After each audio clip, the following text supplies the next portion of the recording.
Hey everybody, welcome to a post-Thanksgiving episode of Frame Trap. Woo! It's been a while since I've seen you guys, since we've had a hours-long conversation about video games. Specifically with Damiani. I can't remember the last time you've been on, Damiani. Yeah, I think it was the year 2016. 2016? Yes. Might be. But okay. we've got a lot of good Damiani and Brandon Jones stuff to talk about. But I haven't also really chatted with you guys about your Thanksgiving. And so, basic question, how were your holidays? Okay. Okay? Uh-oh. What'd you do, Damiani? I was expecting super chill, normal answers. No, so I didn't go home for Thanksgiving. I haven't been home Thanksgiving for forever. This actually came up in our Q&A recently. That's what I feel like I talked about this recently, but we did. No, I do have those weird deja vu moments where it's like, also like I haven't talked about this with this group of allies, but I have talked about this on this one video. I'm not sure how many people have seen. Yeah, I go through that all the time. I wasn't even sure if I talked about it with you guys or if I talked about it with my friends or something. I was like, outside friends, I was like, I don't remember. What's reality? But no, basically, I did go hang out with friends and stuff, and I was gone like for a few days, and that was fun. I think I was gone a little too long. Like I think it just could have just been like a single day thing. I got dragged out a little too long, but got to play a lot of games. Spent a lot of hours gaming when I got back, and good stuff there. But yeah, fun stuff. Okay, all right. How about you, Brandon? Very chill. Nice. Very fortunate to have my folks close by, about a little over an hour away. And so went home for the fam. Had a little tragedy right before Thanksgiving, but I feel like mentioning it because I've had a little distance. Sure. I think it is worth mentioning, but lost Amanda's grandfather on the day before Thanksgiving at the ripe age of 100. Wow. Robert Hall, well done. Was sad actually not to make it out. She went to Florida to celebrate his 100th birthday, so it was like right before the holidays. So yeah, we took it easy, but sure. So 100, man. We could only wish. 100 years of playing video games sounds good to me. I'm feeling very conflicting things. Like it's never good to hear that you lost somebody, but 100 years, like that's an achievement. That's awesome. Yeah. So long full life.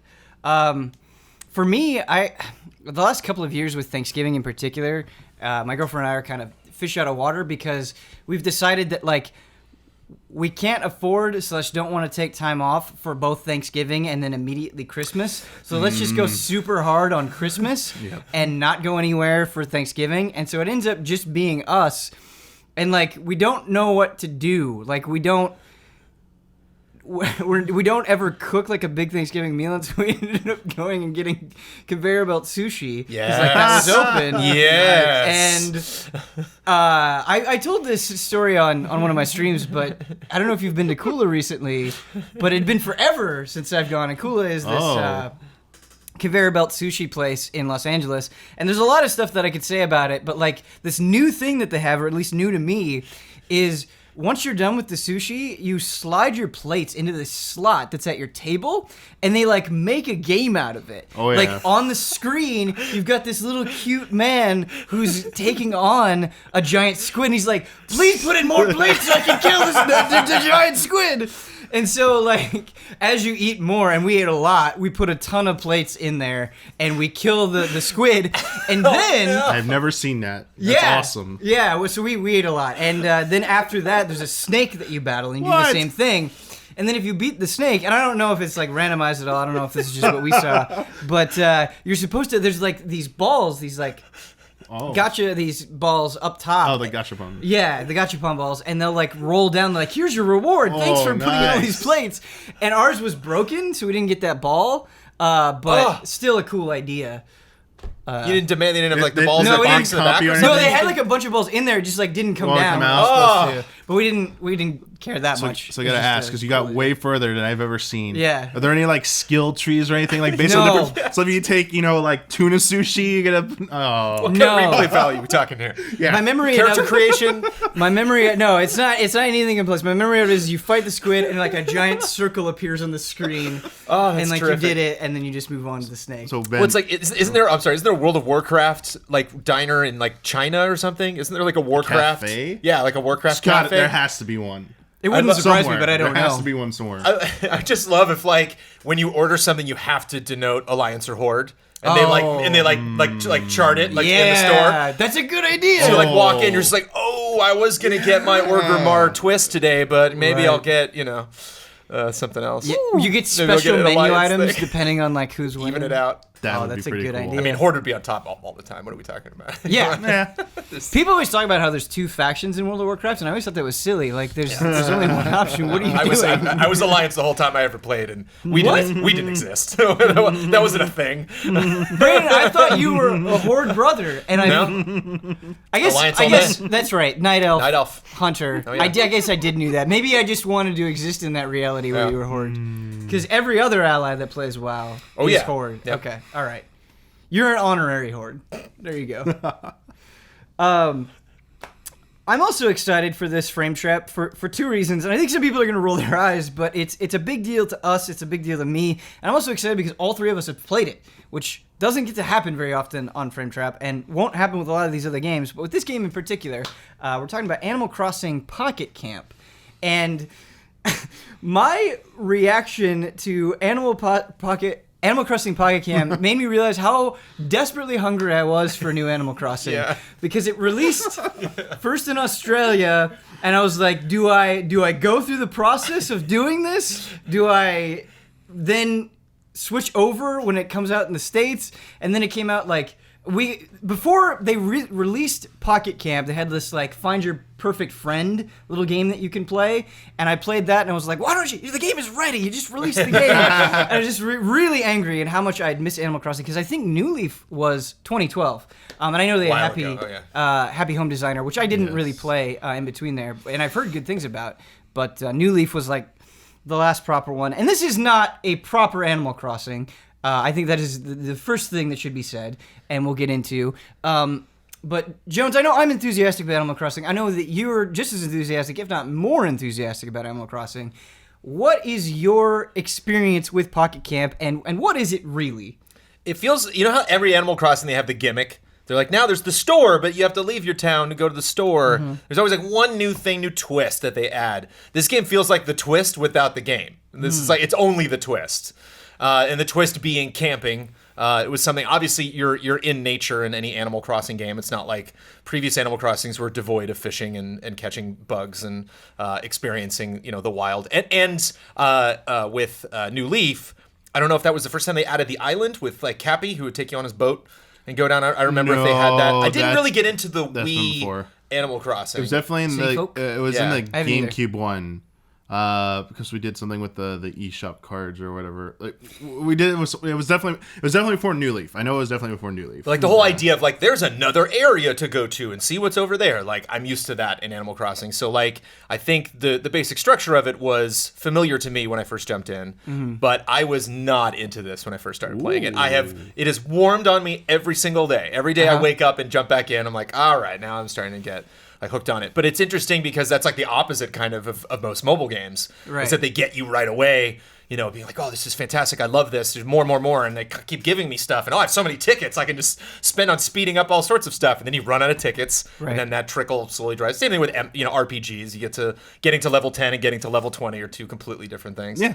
Well, I think part of the problem for me, like getting it, like the beginning of it being a little hard to get into, period, was because I don't know if Nintendo or whoever designed this game, like the actual development team behind it at Nintendo, really knew about the appeal of like mobile games, like the instant gratification and like the need to play in like small bites. Because I felt like the beginning of that game, the kind of tutorialized version of it, was a little too drawn out for me for a mobile game. Sure, I was like, there's just I know this sounds bad, but it felt like there's just too much being thrown at me.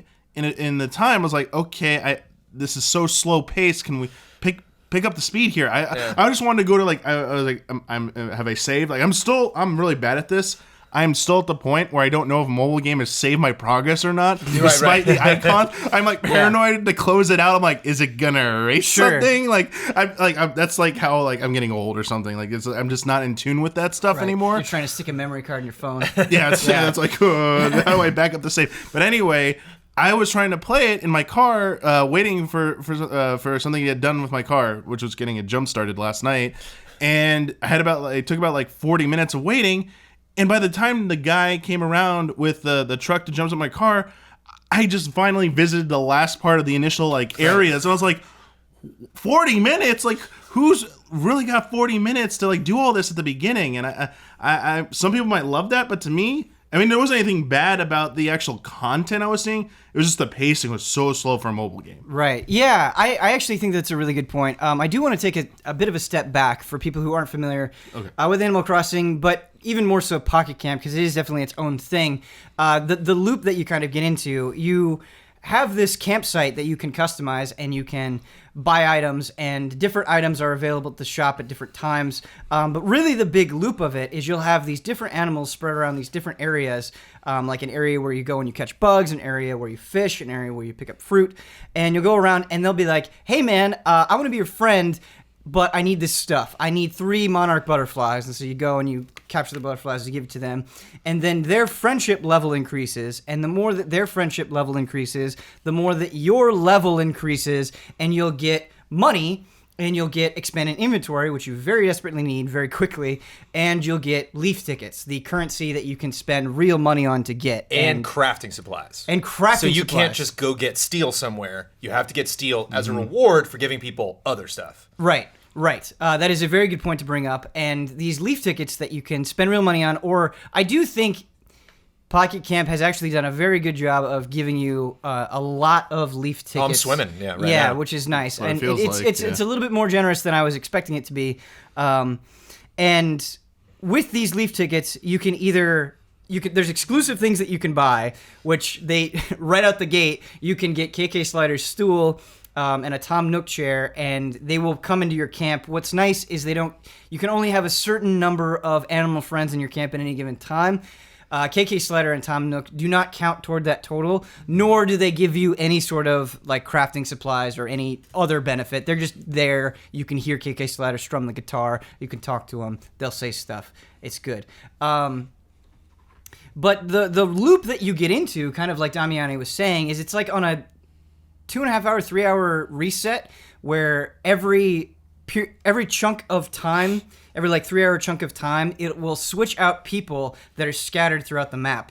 And so you go, you complete all of those quests, you wait, you do it again. Every other reset, you get a refresh on like the clothing shop and the Nook shop where they're selling items. So that's like 6 hours. I didn't actually know that clock officially. Yeah, okay. It's every other for that one. Got it. But like Damiani was saying, I've been playing it a lot. I'm level 28, I believe. Yeah. Yeah. 14? Yeah, I'm level 28. And I think I'm enjoying it for reasons that I'm going to get into in a second. But I do agree where it's like, okay, the reset is happening. Time to do all of my stuff. It just takes a little bit too long because sometimes it's nice and sometimes I have everything that everyone needs. But there's once in a while where it's like, okay, well, I don't have this thing, and I go to the spot where I need to collect it and it's not there, so I have to wait around. And so it's not like a 5-minute check-in. It's normally like a 20-minute check-in, which can feel, for something that you kind of want to keep updated on all the time, it can feel like a little bit too much. But the other thing is, there are additional elements that you need to consider. And the two that I want to talk about is the quarry. So you can go and you can spend 20 leaf tickets to get into this place, which will get you a decent amount of bells and some rare crafting materials. Don't ever spend 20 leaf tickets on this. It's not worth it.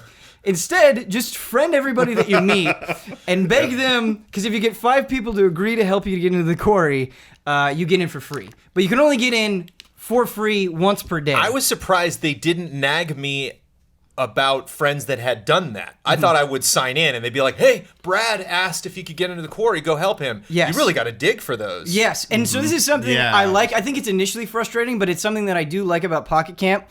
It is not, unlike some other mobile games, it really doesn't get in your face like, hey man, Brandon wants to get in the quarry. We're going to interrupt your whole game to let you know that Brandon wants to get in the quarry. You want to help him, right? Like, it doesn't do that. You just, in order to help people, you have to open your friends list. There'll be a nice little shovel icon by their name. You can click and you can help them.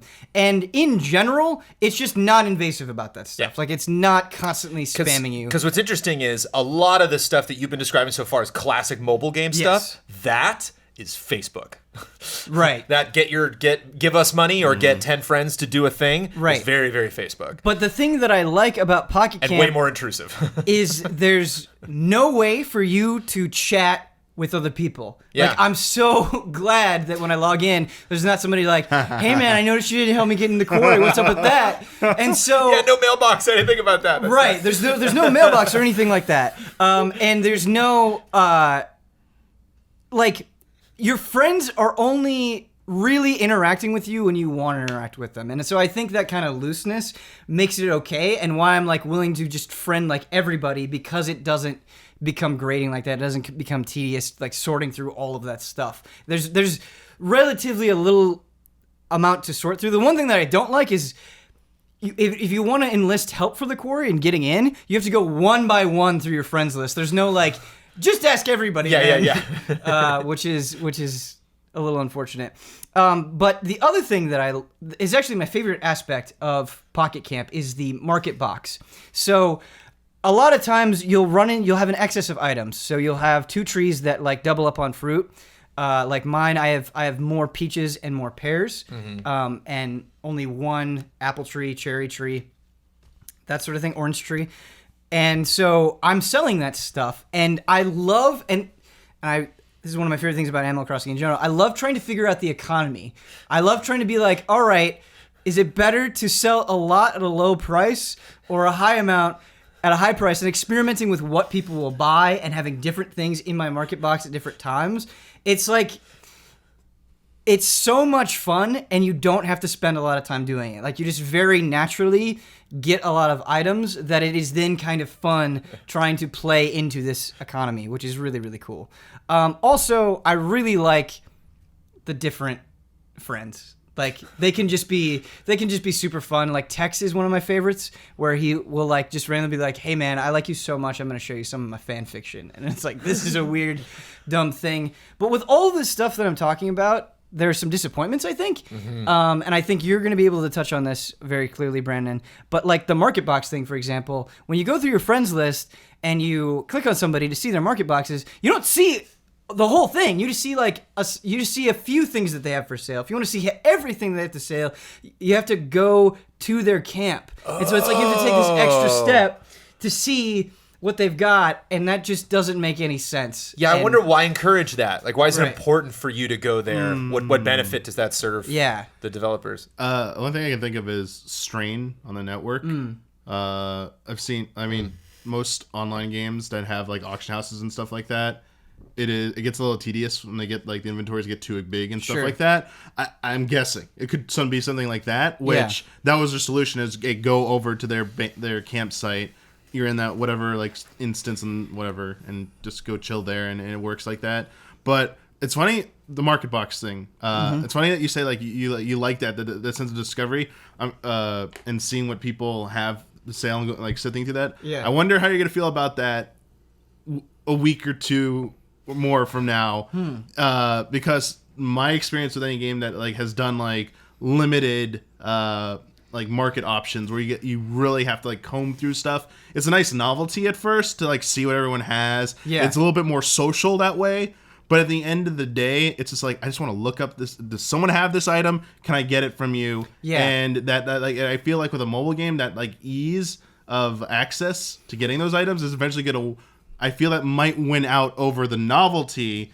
Unless they do something more with the social element of that, like who knows? Right. And like Echoes, Fire Emblem Heroes, not Echoes, Heroes. They can update these things a lot. So who's to say that like they don't change this at some point? You're touching on something that I do want to bring up. But regarding the marketplace, I sort of agree and I disagree. I think it is different than other game marketplaces that I've encountered before, where there's just, you can list so much and it can be kind of a pain just sorting through, and so you really only want to be there when you need a specific thing. I do think there should be like a way to search, like, hey man, who has mackerel on my friends list? Like, just tell me, like, just let me search. Or maybe even like a reverse marketplace. Like I need this, like, so I can check a friend, like, what do you need? Yeah. And like, I'm dying for this. And like, I got that in inventory, I just didn't happen to put it in my box. kind of a more Animal Crossing way of doing it that I think would be really neat is like every Saturday we're gonna have a farmer's market, man, and like get all your stuff out there that you're gonna have displayed, and so you can go and you can have access to a wide variety of things within this place. That's a good idea. But the reason why I don't think it is a huge problem right now, and why I don't think it'll be a huge problem a week from now, is the way that I use the marketplace in terms of buying is like, because I'm playing the game so often, it's usually like, okay, I just need this one thing. And so it's not like I'm constantly needing to interact with it. It's like, in this instance, I need this thing. It's common enough. I just don't happen to have it. And so it ends up being a fairly quick process. And it's not like you're looking at the thing and they've got like 50 things on sale. It's like, no, here's like the 10 things that they have on sale. And it's pretty easy to come by. Regarding the friends, though, and this is really where I want to get Brandon's opinion if he's encountered this, I'm super disappointed at the lack of unique dialogue, where a lot of times you'll have a prompt being like, hey, let's talk, and it's like, okay, I'm going to give you the same tip that like a bunch of other people gave you, and I'm going to say it in the exact same way, and it's getting to the point where a lot of these critters that I'm falling in love with their personality, there's less of those unique things that make them their own character. Like, it's like 20% that, and then like 80% here's stuff that you've heard 1,000 times. Yeah. And so it's just less enjoyable interacting with them over time, and because of that, it's like decreasing my incentive to keep up the grind, because if your big reward is, hey, you get this new character, isn't that exciting? Like, you're taking away from the excitement if they feel less distinct. Yeah. And that is something that I think normal Animal Crossing doesn't suffer as much. I feel like going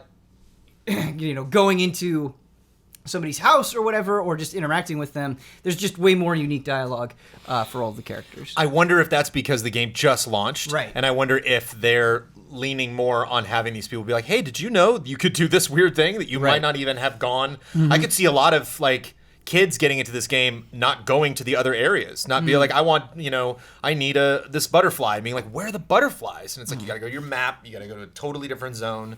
It definitely took me a couple trips like around the world, realizing like, oh, when I go into that zone, I pull my net out. Okay, this zone is about that. It's not just like, oh no, it's you can do everything everywhere, but this has got a little flavor, this one zone here. It's like, no, you go here to do that. You go here to fish. That's why you're here. So I wonder if over time, the personalities will flourish a little bit more, especially as people start to get more accustomed to like what that 10 limit is going to be in their camp. Like, these are my friends. Right. And I'm kind of getting there to the point where like, they're like, oh, here's a new bunny. And I'm just like, I don't have bunnies in my camp. Get out of here, bunny. I love the bunnies. Ketchup is the best, though. Like, ketchup the duck. I haven't gotten as far as ketchup. That's level 20 spoilers, bro. But it's funny. But it is funny, though, that like all the texts and messages I've gotten from my friends who are just like, dude, it's all about, PD or whatever. It's all like this weird, clearly right. And I'm like, sure. I don't know what it was. It really like got you excited about that one person. I think the main thing for me, I mean, I'm an open world dude, and so the main thing was just freedom right out of the gate. That was just like, I was loving what I was playing, and I love the aesthetic of it. Like, I think one of the thing that's brought me the most joy is being somewhere else in the house and hearing Amanda play it in some other room. So I can just hear like, like, oh, Animal Crossing's back. Like, it's back in our lives. That feels good. But I found I was playing it. Obligation is a strong word, but I was playing it because I wanted to be involved in this. It was like, I want to progress in this. I know some of my friends within the Allies, some of my friends just in the gaming industry, some of my friends, way old friends who we played Animal Crossing way back in the day, are all jumping into this. I want to be involved in it.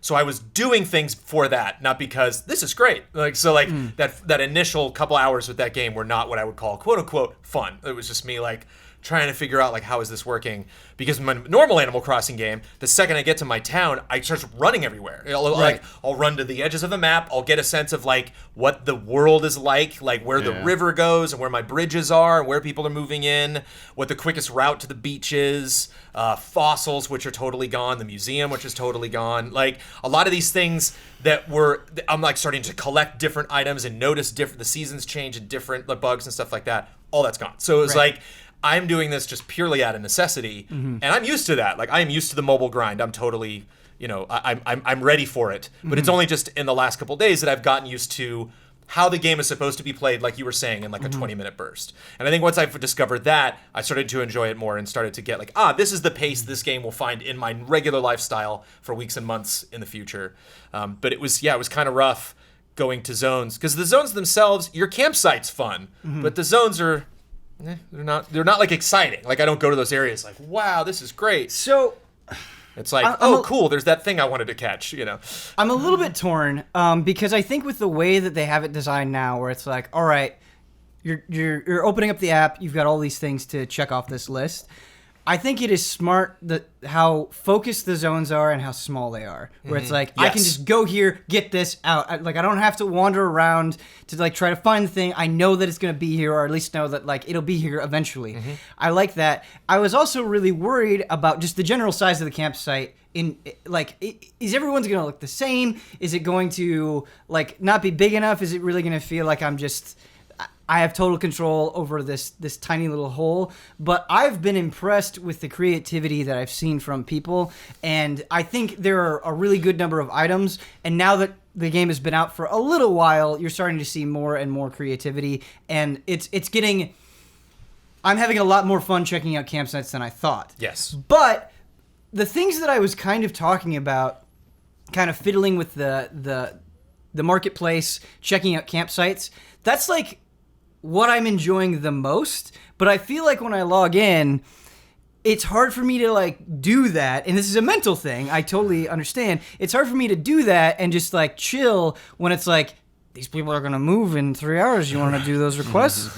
And it's strange because thinking back to my time with New Leaf, I remember going into New Leaf, and not that you didn't have things to check off, but I remember just being able to be like, no, I'm doing this today. And like you really could build the experience around what you were feeling at the time. And I just, the pressure of it being a mobile game makes sense, but it's also kind of sapping away some of the energy. And my goal is, it's just like, well, you know, I'm almost at half of all of the animals already. Maybe I'll just get them all and then we can super enjoy the game. But that doesn't feel like a great way to enjoy it either. And I think when you think about it, and you kind of touched on this, there's so much Animal Crossing not in this. Like, there's just not. There's so many features that are great. Which, to be honest, is more Animal Crossing than I was expecting. I thought we were going to get something way out of left field. I thought it was going to be like a casino or something, just something really bizarre. Right. You know, that was kind of smelled like Animal Crossing, but it's a mobile game. You know, right. Like, this is actually like shaking trees. I was like, whoa, I was not expecting that. Right. But I think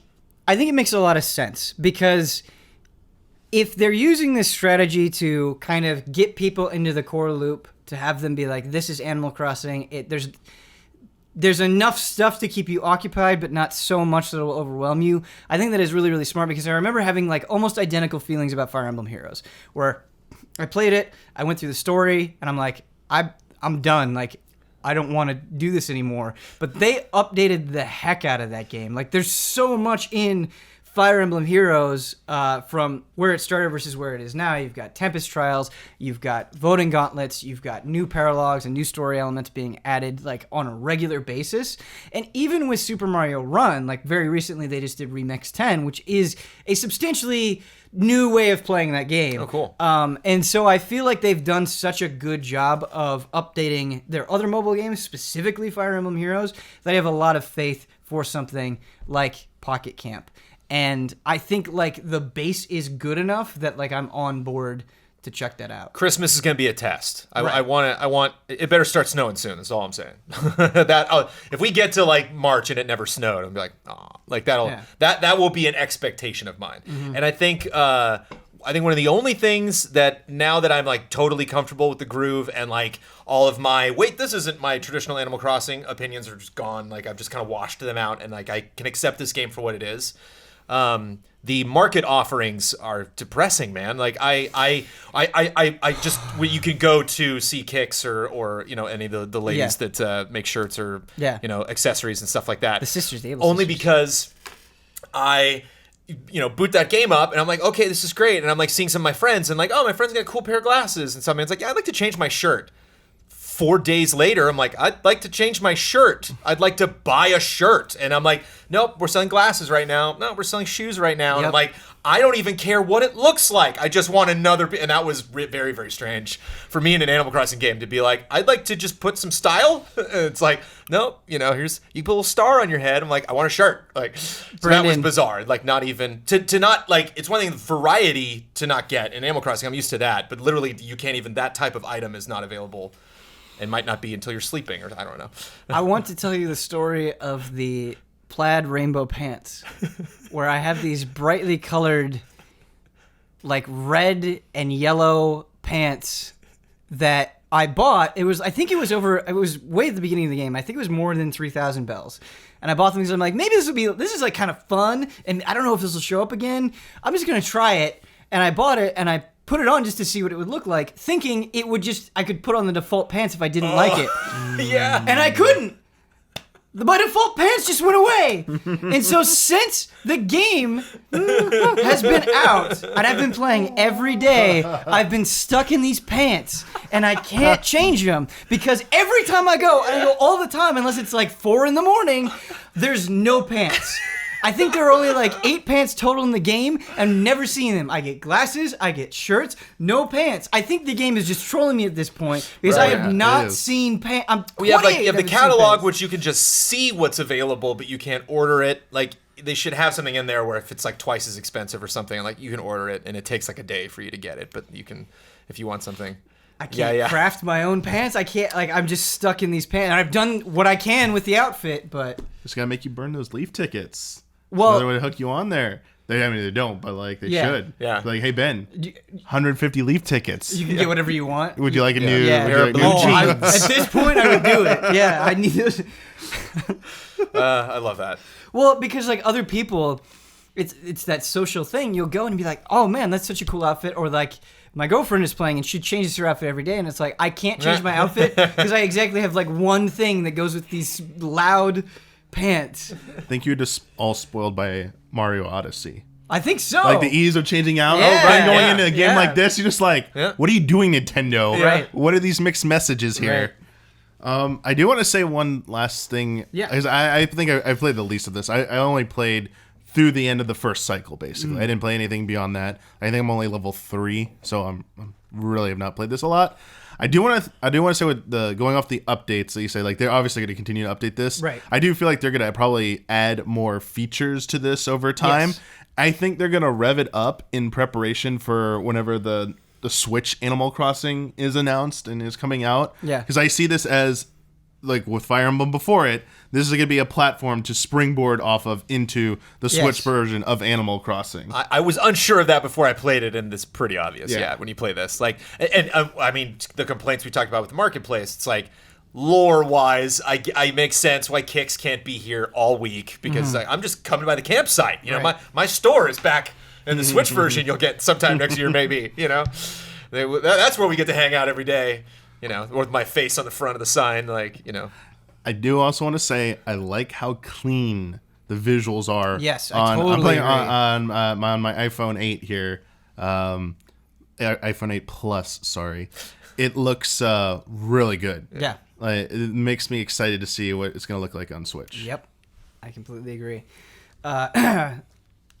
It's so nice talking about a game that we can all comment on, and I think because of that, it's a longer conversation than we normally have. This is kind of like Goldilocks. I liked it. Like, you played a ton. I've only got to 14, and I just started out. Right, so that's good. Unique perspectives. Unfortunately, due to the nature of the situation, I'm the only one that has played this. And it's not out yet, so I want to be really light with spoilers. So maybe this won't be as long as I initially intended to be, but I have a lot to say, and I think you would really like it, Brandon. That is my first question for you. Is I'm looking for what are those big games that I'm going to want to play before the end of the year. Yeah, this might be it. And that is Xenoblade Chronicles 2. Just to let everybody know before we get into this, I know a lot of people who watch the show are looking forward to that game and they don't want any spoilers. I'm going out of my way here to not spoil any story elements, any character moments, anything like that. I'm trying to be very conscious of spoilers. Of course, we are going to be talking about the game in a general sense. So if you don't want to know anything, you're going to know some things listening to this conversation. So if you don't want to know anything, now is a good time to bounce. And my experience with Xenoblade Chronicles, I think, has kind of been different from a lot of people, where I reviewed Chronicles X at Game Trailers, and I really liked it, and I had some experience with the original Chronicles, but not a lot. I played through it this year, and really and truly, it is one of my favorite JRPGs that I've played through in ways because it is so different from so many other things. And in comparison to X, which was kind of this hard left turn, I didn't know exactly how Chronicles 2 was going to feel. I didn't know if it was going to be all of the things that I loved in the original Chronicles, if it was going to be like a mishmash of X and Chronicles 1. Like I didn't know what to expect. And it is, if you liked Chronicles 1, I think it'll be very difficult for you to not really enjoy this game. And I think the strong elements of Chronicles are further enhanced by Chronicles 2. And I think a huge reason for that is just the world and the openness that you have at any time. And like the areas that you're going through are just so huge. And it's such a cool idea. Every basically plot of land that you're on is on these giant living creatures called Titans. And they really make the most of that concept. Like, it's cool searching for materials and being like, oh, I'm on the edge of this creature. I look out and it's just a sea of clouds. But also, the clouds play into the exploration. So depending on what's going on, the clouds will be either like high tide or low tide, and that will change what parts of the land you can get to. So if it's high tide, you might be able to swim over to a distant, disconnected piece of land that you couldn't get to before, and that's really cool. If it's low tide, there might be like a cave or something underneath that you can't reach when the clouds are high above. And they really embellish the secret areas, and I'm not going to spoil any of the secret areas, but Chronicles 1 had this as well, where you would go and it's be like, oh, you went out of your, we put this kind of secret for you to find that you went out of your way to explore and find. There's going to be a reward there. They kind of double down on that. In fact, last night I was playing and I saw the craziest one yet, where like it wasn't just, hey, here's a nice view. It was like an entire scene that not like cut scene, but like the way that they had the things that they put in it were fascinating. And it was just like kind of one of those things where it's like, I just happened to stumble into this and I feel so rewarded that I found this tiny little pocket and there was so much to see. And that exploration, I think, means so much because there are a ton of quests.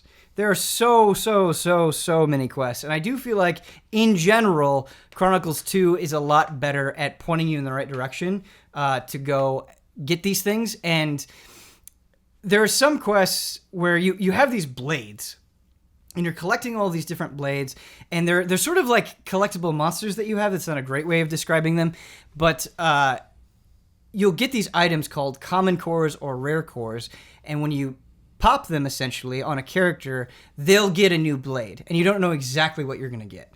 And all of the blades have different things associated with them, different elements, which plays into like, hey, fire does well against water and lightning does well against earth. And so that's one thing to consider.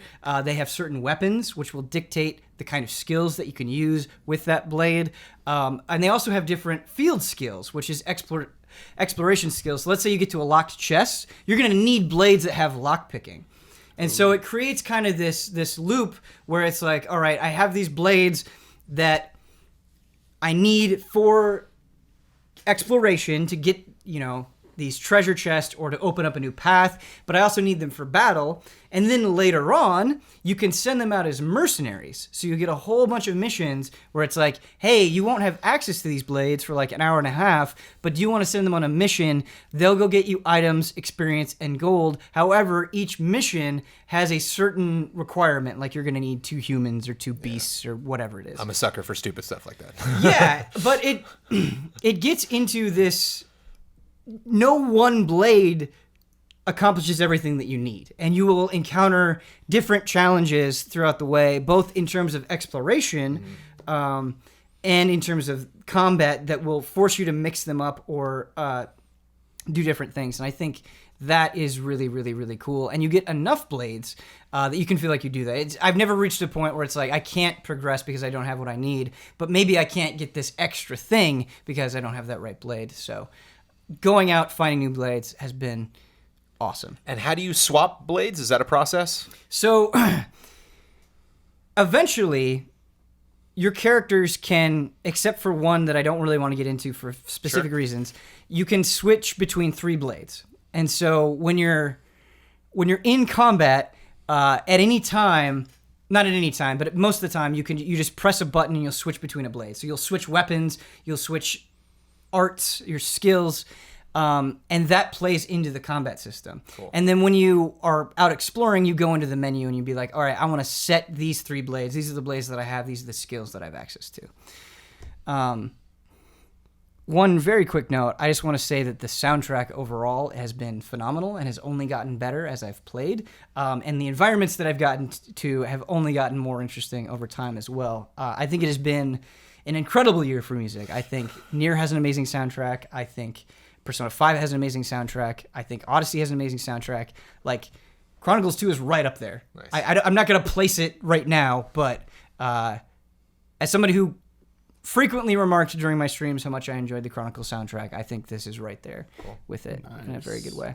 I want to get into the battle system, but I've been talking a lot. I've been rambling a lot. It's one of those games that I think is hard to talk about when you don't have somebody to bounce off of because there's so much and it's so dense that I'm not really sure, because one thing kind of daisy chains into another thing. So I want to take a break before I continue rambling, and I want to talk to Damiani as somebody who reviewed Chronicles and really loved it at Game Trailers. I don't think you played Chronicles X, or if you did, I don't think you finished it. But like, how are you feeling about Chronicles 2? Do you have concerns? Do you have hopes? Do you have expectations? So let me preface this by saying yes, I didn't finish X. I did play. I actually tried playing through the import for a bit, and then I started fresh on US version when it came out. Mm-hmm. Played that for a fair bit.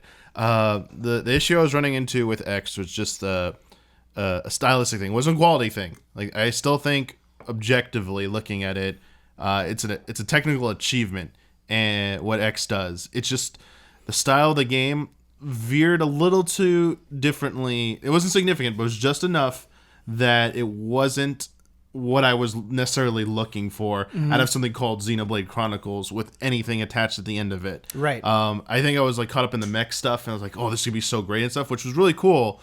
But I think I'd rather get into like Xenoblade Chronicles 2. Sorry. Yeah. I don't want to spend too much time on X, but I didn't finish it, so I don't want to talk too much about it because like I didn't actually finish it. So Xenoblade Chronicles 2, though, the only hesitation I ever had about it was just the fact that it was going to be a sequel. They're putting 2 by it. Right. Could it possibly live up to what I had built up in terms of the quality and the reputation of Xenoblade Chronicles, the original one? And I was just scared. I was just scared this game was not going to live up to these ridiculous expectations. Mm-hmm. And the more I saw of it, there was nothing that looked wrong or anything that looked good. Yeah. But there was just like this unsettling feeling that I had for whatever weird, crazy reason of that.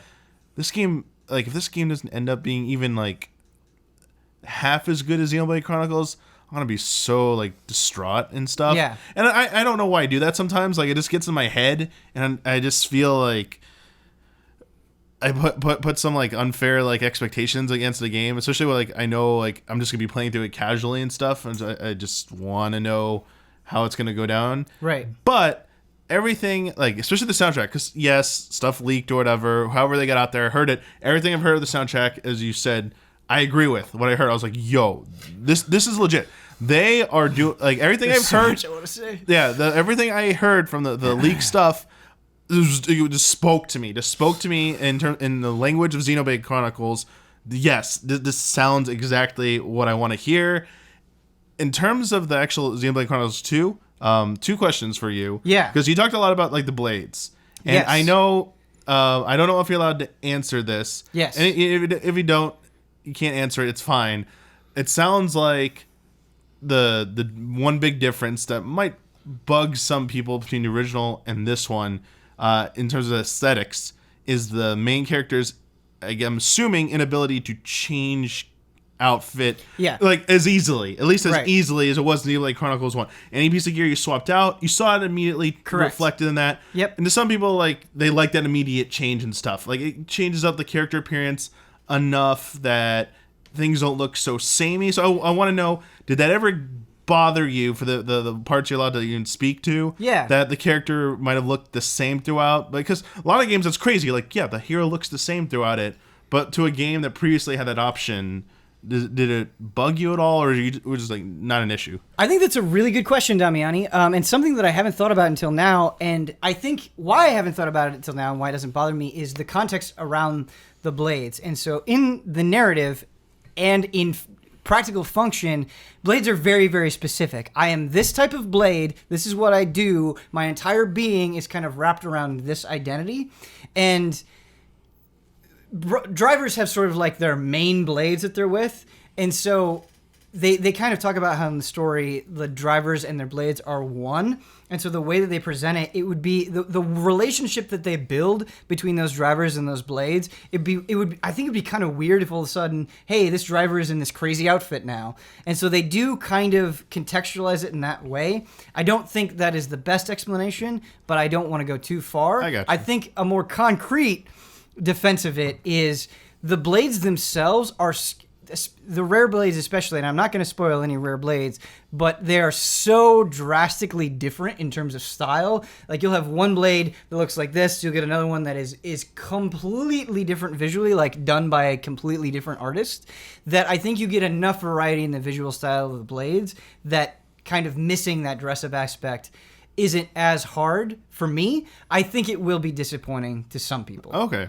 Your description of the bonds there, stuff, tiny bit reminds me of the concept behind Fate's Day series. Of like the right, yes, sure. I was like, oh, like it's like ever since I heard about it, I was like, I wonder if they went with this. Yeah. But my second question that I do want to ask you about regarding blades, Yeah. as you were describing them, their functions, do you feel from what you've played, switching them out, whether it's the 3 you can use in battle that you can switch in certain circumstances, or like just the broad range that you get, does it feel more like changing maybe like stances, like enough, like more, just like you can be more offensive or defensive, or do any of them feel like almost like a job switch? Like, do you become like different functionality? Like, something about the Xenoblade Chronicles original, each character kind of had a unique function that made them almost like a job/class. Right. I'm wondering if there's the blades serve as that in this one, or are the characters pretty much their own jobs and classes? This is also a very good question, because in Xenoblade Chronicles, you're absolutely right, where you had different characters that excelled in different areas, and so depending on your situation, you might need a different group of characters than what you currently had. Because your characters can equip different blades, you have a lot more utility depending on how many blades you have, where it's not so much about the person, it's more about the blades that you have. However, getting into the combat system, switching weapons completely changes up your timing for attacks. Okay. And so I just want to talk about the combat system very quickly, because I think it is one of the strongest aspects of the game, where you start with a sword, basically. And I'm not going to get too much into it, but it has a basic 3-hit combo where it's like swing, swing, stab. At any point, if you time it right during that combo, you can cancel with an art. And canceling is very important. It's something that you want to do all the time. If you switch from the sword to like your dual knuckles, it goes punch. It's a 5-hit combo, so it's punch, punch, punch, punch, punch. And so your timing on the canceling is completely different. And so when you equip a new weapon that you haven't used for the first time, it's like learning a whole different moveset specifically for the timing. Okay. And every weapon, depending on the character, has different things that it does. So if you're equipping a great axe, it's like, okay, the great axe can launch an enemy up into the air, but it can't do the breaking and the toppling that you need in order to reach that launch point. And kind of extending off of this is Brandon, I want to include you on this conversation, because I do think it is a problem, and I'm really worried about it. The battle system is very complex. There's a lot that we can talk about, where you have to worry about elemental weaknesses. You have to worry. There's driver combos where you're basically crippling the enemy, and then there's blade combos where you're kind of piggybacking elemental specials on top of each other. And then if you get to level 3, you create an elemental orb, which goes into this chain attack, where you do basically this super move, but you have to build up the party gauge. Like, there's so... The reason I'm going on like this is because there's so many elements that you can talk about. And to be fair to Chronicles 2, I think it does introduce mechanics more slowly than Chronicles 1 or X did. It does break them down a little bit better. But my frustration, and this will be a little bit alleviated when a lot of people have access to the game, is it will explain something. It'll be like, hey man, here's a blade combo. But you may not be ready for that explanation, or you wish you had something to reference. Like, there's like, once it introduces it to you, there's nothing to look back on. Oh no. And so there was a period of time where I didn't fully understand every element of the blade combo. And it took me a while. It took me a number of hours to be like, okay, this is exactly how this works. I get it. This is how you combine the blade combos with the driver combos in order to do this. And I did wrap my head around it. But I worry for people who are new to these types of games, or have stepped away from a while, or especially haven't played a Xenoblade game. Like, I was fortunate enough, like, having recently just played Chronicles, where it's like, okay, you are using some mechanics. I can take some of that knowledge and apply it here. Like, if you're starting from nothing, like, is this just too much? Like, do you get to a point where, like, stop, man, like, stop.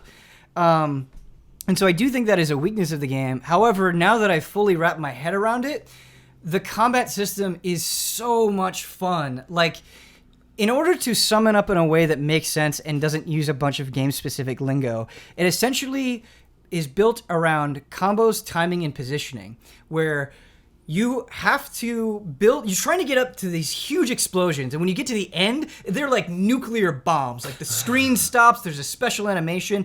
It's so much fun. You're doing tens of thousands of damage. But in order to build up to that, you have to do things in a certain order and within a certain period of time. Also, there are attacks where you have to be stationed around a certain point in the enemy. Mm-hmm. But that auto attack combo that I was talking about, if you move at all, it interrupts that auto attack combo. And so you have to make the decision of, do I move and get the bonus on the skill for being in the right position, or do I finish the auto attack combo?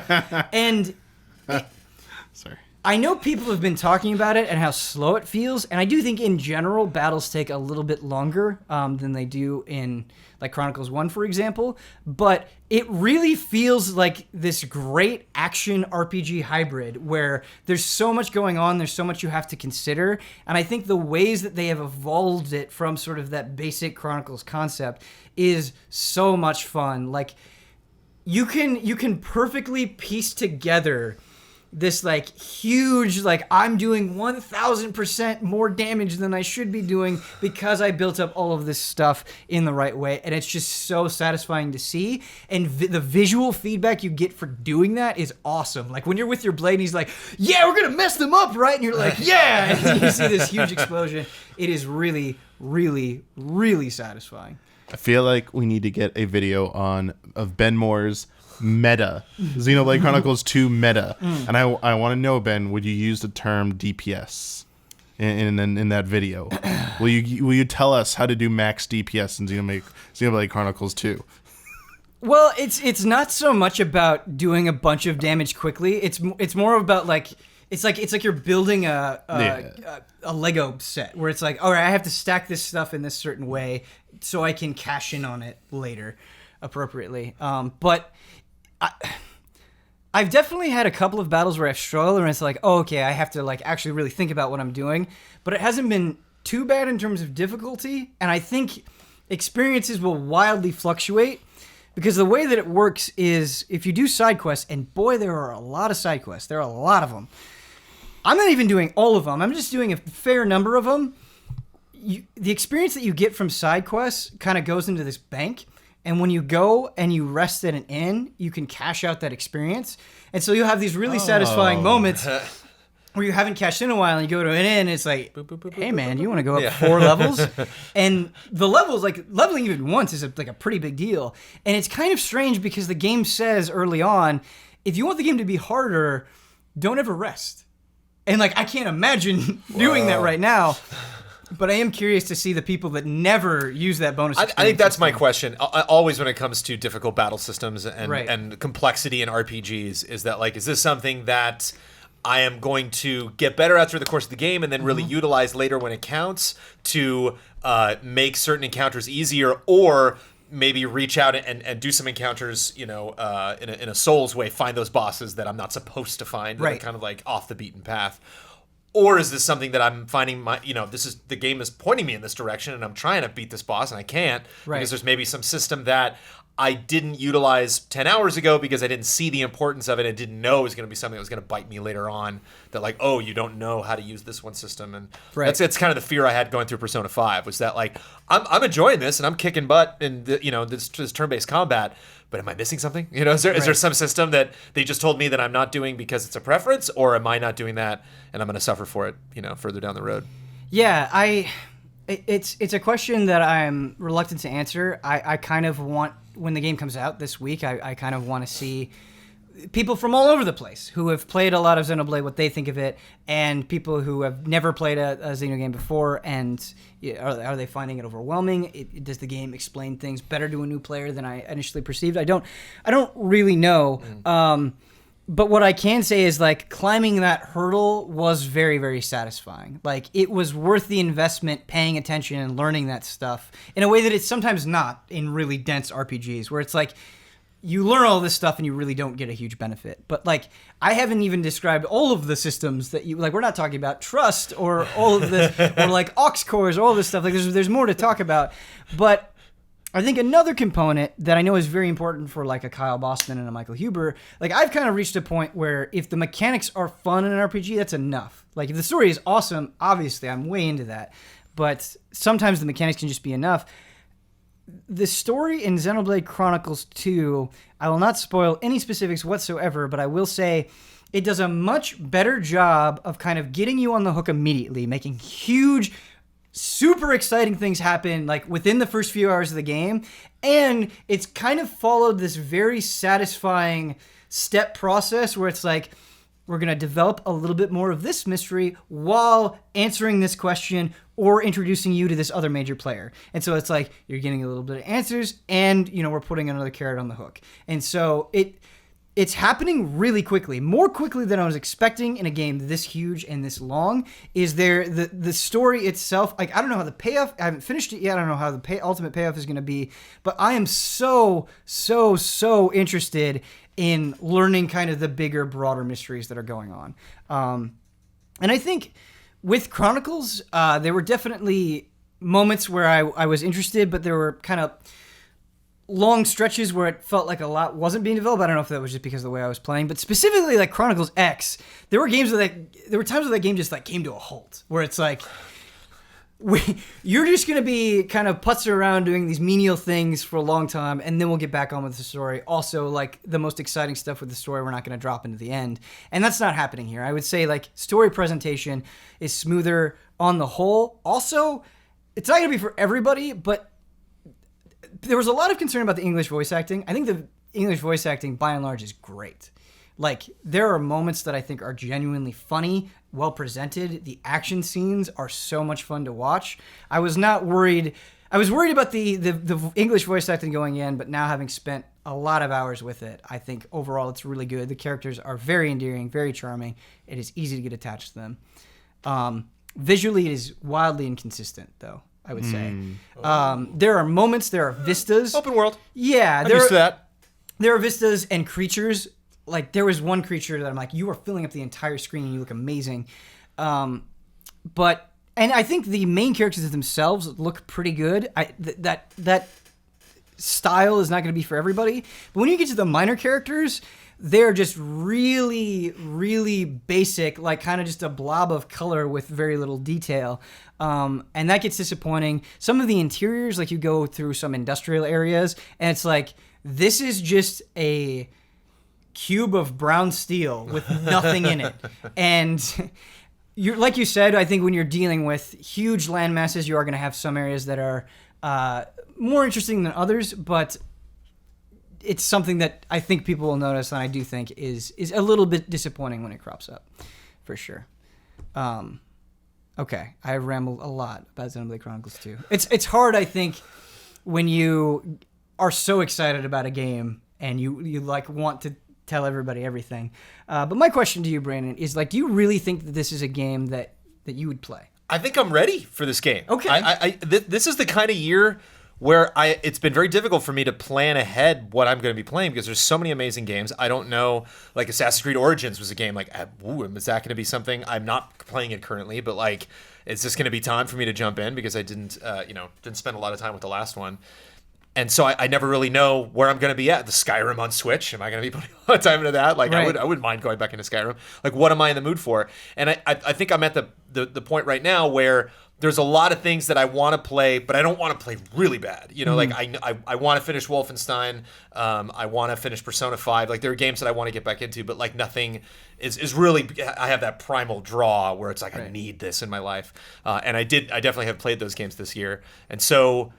You know me in open world, like I like it's definitely enticed me, and I think the biggest sell that I've gotten for Xenoblade Chronicles 2 is, and I don't remember where it was specifically, it might have been TGS that we got like the towns where we went to each of these creatures and saw what life is like, you know, in that world, and just seeing how diverse they were and how each one definitely had its own clear identity. I think was a very strange sell for me. Like that definitely. Made the game look more interesting than I had originally seen. I had this moment with the game where you kind of get introduced to these like big land masses early on, and I just spent a lot of time in them, like more than 10 hours just doing side quests and running around and doing things. And I was like, man, is this kind of like the style of the game? And I got a little bit worried that it wasn't going to be as diverse as I thought. And then I reached this point in the story. It's like, oh, like this is as hard of a turn as we possibly could have taken, and not just visually, but the music accompanying it, the characters that you're interacting with, like it was a wild change that still felt totally believable within this world, and so I appreciated that. One other weird note that I want to bring up that I don't understand is the heart-to-hearts are all voiced, which is cool, and basically these little extra scenes that you can see between characters that are very charming and totally worth seeking out. The side quests are not voiced, which is fine, but you'll have these conversations with these characters, and they'll be like explaining what their problems are. They're like, hey man, my wife got murdered, figure that out. And your characters give canned responses back. They just like say the same thing to everybody. They'll like spout off a one-liner. It's like, no, that's not how Rex would respond in this situation. Like, that doesn't even make sense.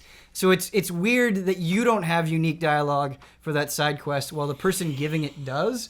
And that's a little bit like, it would almost be better if your characters didn't speak at all. It would be less jarring. So that didn't make any sense to me.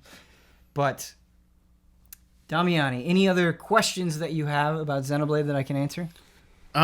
Looking forward to this 5,000 word review script that's coming in for Xenoblade Chronicles 2. I feel like I know a lot about what I'm going to say with Chronicles, but it's one of those reviews where it's like, okay, I've got 50 mechanics to describe. Like, how much do I touch on? Like, you need to be able to save enough to give an accurate description, but you don't want to say so much where it's like, okay, I'm just explaining everything in great detail, and it becomes... I got to put on my character of like, I know what I'm talking about. Right. Ox cores? Sure. Right. Yeah. Ox cores may not even be said. We'll see.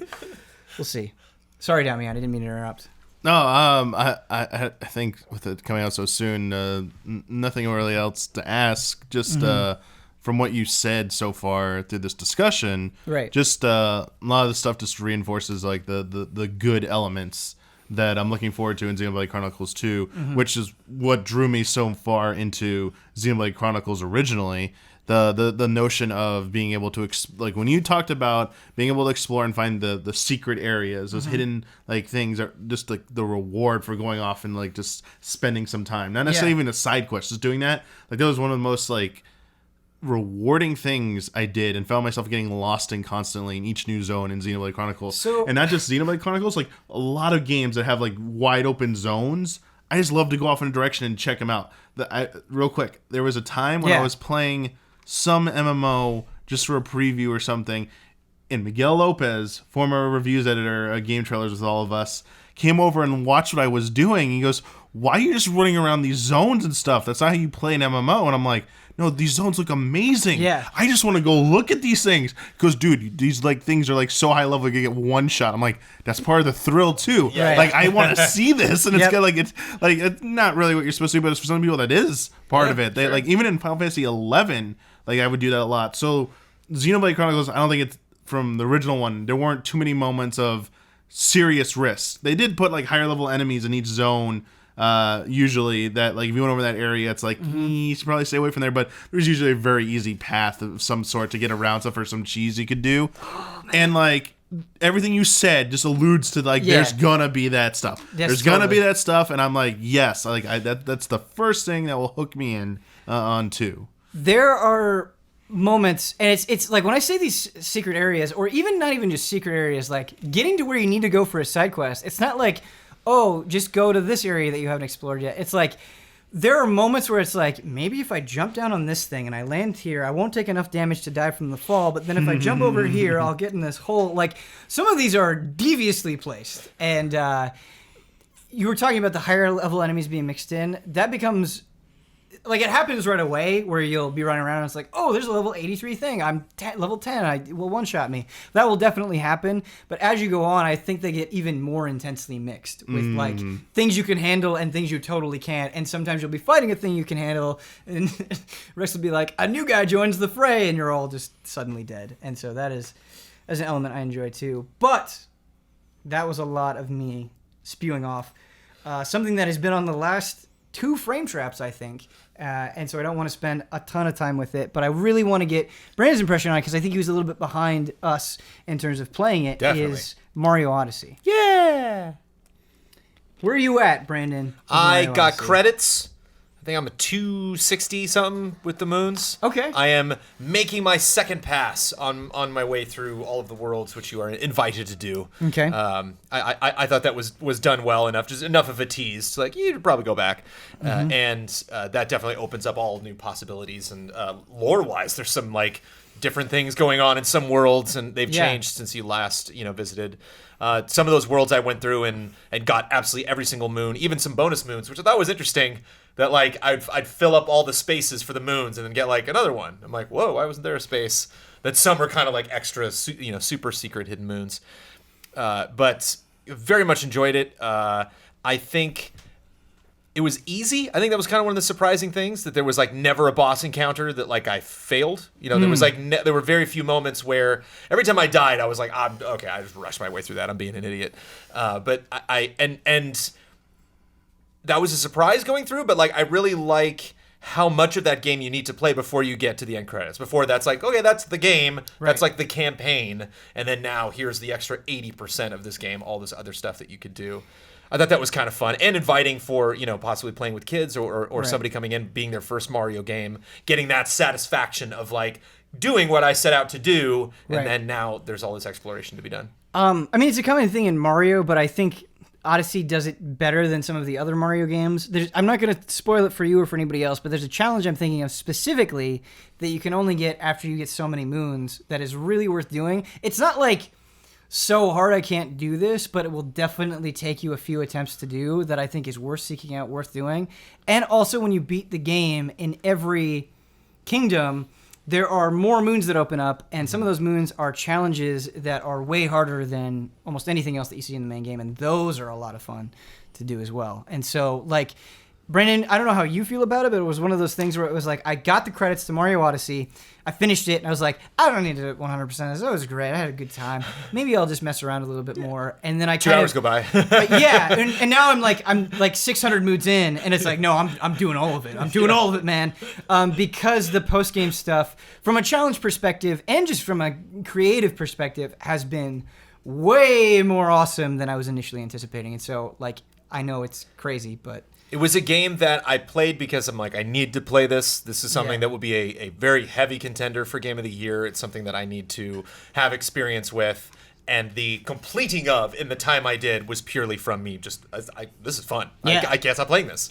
And so it was neat. It was neat having me having skipped Galaxy 1 and 2, still haven't gone back and play. Like, I've played them like for countdowns and stuff, or like group streams, or I've like watched other people play, but like I never had my own personal experiences with either of those games. Yeah. Played 3D World, but like missed some of the handheld stuff that we've gotten recently. Didn't play A Link Between Worlds, didn't finish Twilight Princess, didn't touch Skyward Sword at all. Yeah. And I destroyed both of those games this year. So I love that this kind of like Nintendo renaissance I'm going through right now with their two biggest franchises that I just haven't spent that much time with to play enough of both of these games to recognize how amazing they were. And how nervous we all were right before the Switch launched. Like, come on, Nintendo, you can do it. Brendan, here we are. Here I am talking about playing some other huge open world game on Switch over the holidays. It's funny that you talk about a Nintendo Renaissance because, like, there have been a lot of Nintendo games that have released this year that I've really enjoyed. The list is long.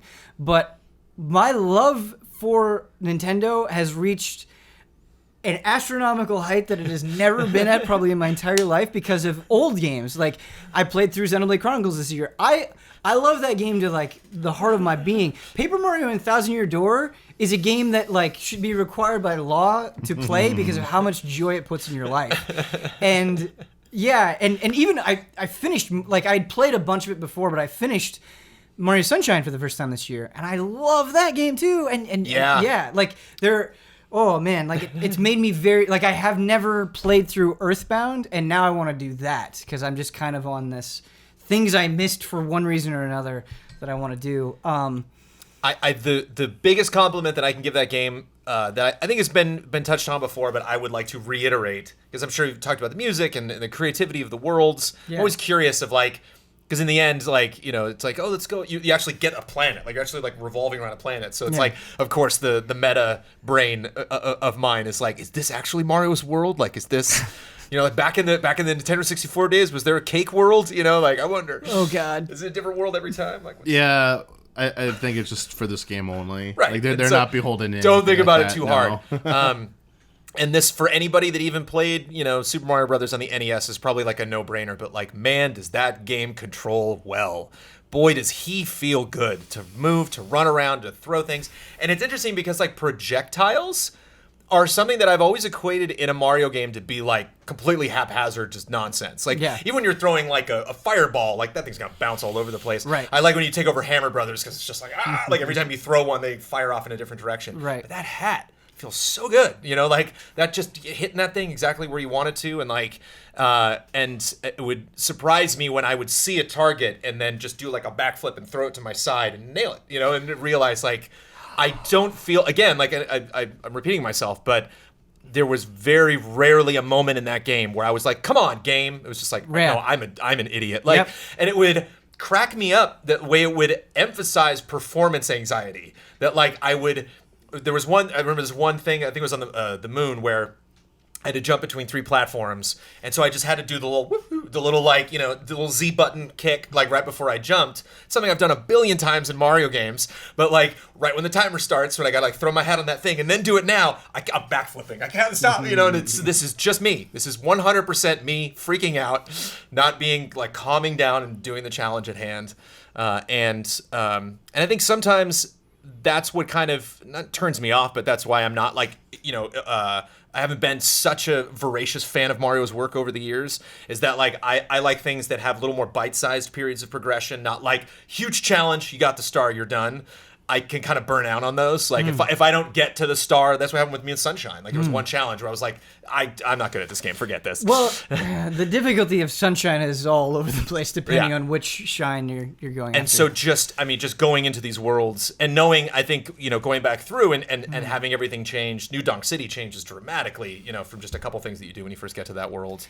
That's the main draw for me, is like, I want to discover these things. If I find some race that I'm really bad at, well, I'll just move on, you know, to something else. Yeah, when you talk about the performance anxiety, that's really interesting when you talk about like 64 or Sunshine or something like that, where you do have choice, but it's within a pretty limited set. Within Odyssey, I think what totally alleviates that performance anxiety is there are just an ungodly amount of moons that not being able to do one feels so inconsequential because you have a zillion other things to do at any given time. And I love when they'll show you the thing you can see from the ground that you're like, oh, there's a thing up there. Well, let me get up there. And then I'll get to the top of the rooftop, go all the way to the edge of that roof, get that thing, and then look out and like, oh, crap. Now that I'm up here in this spot, there's that there and there's that there. And so they did a really good job, even in areas where there's this kind of like some big cloud that you can drop off and then you'll just teleport between these different panels, even how they're placed.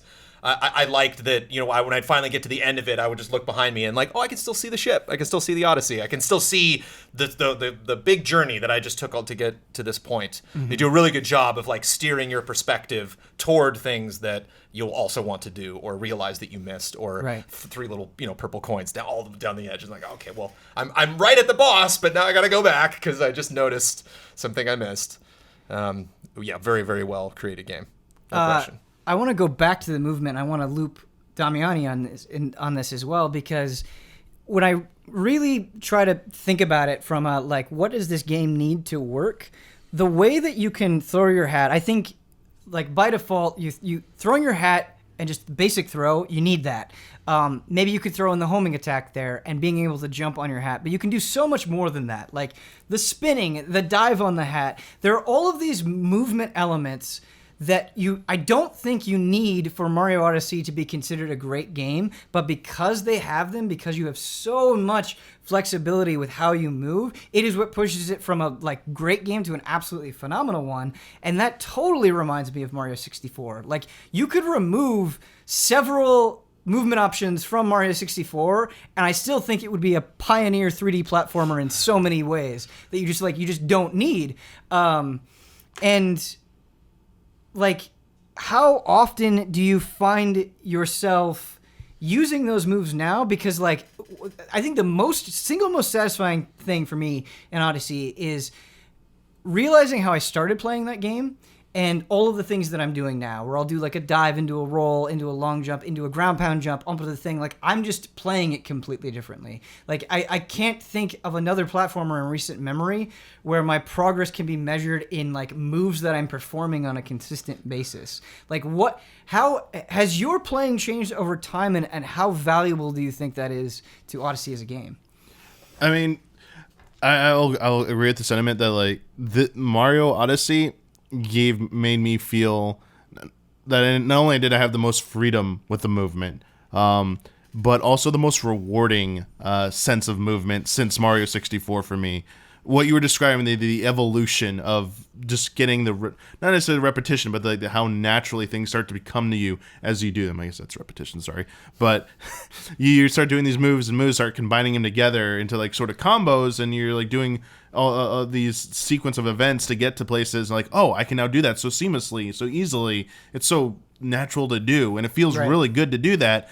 This Mario Odyssey was the first game since 64 in terms of a 3D platformer that enabled me to almost do whatever I wanted to do in terms of traversal, this level traversal. It was like, I still think 64 has a slightly bigger degree, but it's mostly due to shenanigans in that game versus what was intended. Whereas Odyssey, the beauty in Odyssey is a lot of this was intended. And it goes so far even to people thinking like, haha, I did all these crazy sequence events to get up here, Nintendo. You didn't expect me to get up there. Oh, wow, there's a pile of coins up here. Mm-hmm. Yes, yeah. Nintendo did know that you were going to get up there. Like, they just... No, like I've sung the praises about how I feel the level designs are fantastic in that they encourage you at very key points to use Cappy to come and like just take over an enemy and use its unique abilities to solve the mechanics, the puzzles of that area. Like the Wiggler comes up a lot, like those narrow platforms, like everyone keeps talking about them. Like, yes, Wiggler was a great one. Swimming, everyone, like some people, like even like me, like to like kind of harp just a tiny bit on the swimming controls, but then it's like there are all these fish around you. You can take over them. Yeah. It makes swimming way easier. Yep. Like they did it intentionally. All these things were done intentionally, and combining all that with just like your traversal mechanics. It truly feels like this level is completely open to letting me do almost whatever I want. It feels like a playground again. And this pure joy of being able to see if I can just do something to get up there. Yes, they have all these moons to encourage you to stay there. It's fantastic that you don't have to get ejected and come back in for a new star that has to be retooled to work like that, which has its benefits in some degree. But at the same time, it's like, no, stay here, keep playing in here. So even on top of all that, just I don't even need the extra moons. It's just, can I get onto that spot? Is that even possible? The seeing if you can do it and accomplishing it, such a fun thing to do. And you just see it being played out in like every facet of that game, whether it comes to like the Koopa races, like people just improvising and coming up with crazy stuff to shave seconds and stuff off that. Just because it can be done. Like you like, hey, what's the shortest path there? Like, can you do this? All right, let's start experimenting. Like, it encourages experimentation and creative thinking in the way you tackle stuff. So, I mean, Nintendo covered all the bases so elegantly with the placement of everything in the levels, but also I feel like they just didn't get too worried about people doing stuff that they didn't intend to. So when I say like Mario Odyssey, and I got some people asking me like why I call Odyssey disruptive, it's like I feel like it is disruptive in the fact that like it lets you do whatever you want and encourages you to do it without any real repercussions or consequences. Like Nintendo's not trying to ever penalize you or even tell you to do this. They have things laid around to give you options to do stuff that might nudge you, but at the same time, like, oh, if you figure out this other way to do it, completely awesome. So that's why I feel like it's the most open Mario game, even though it's not a true open world. The levels are just so open in that by that nature, and like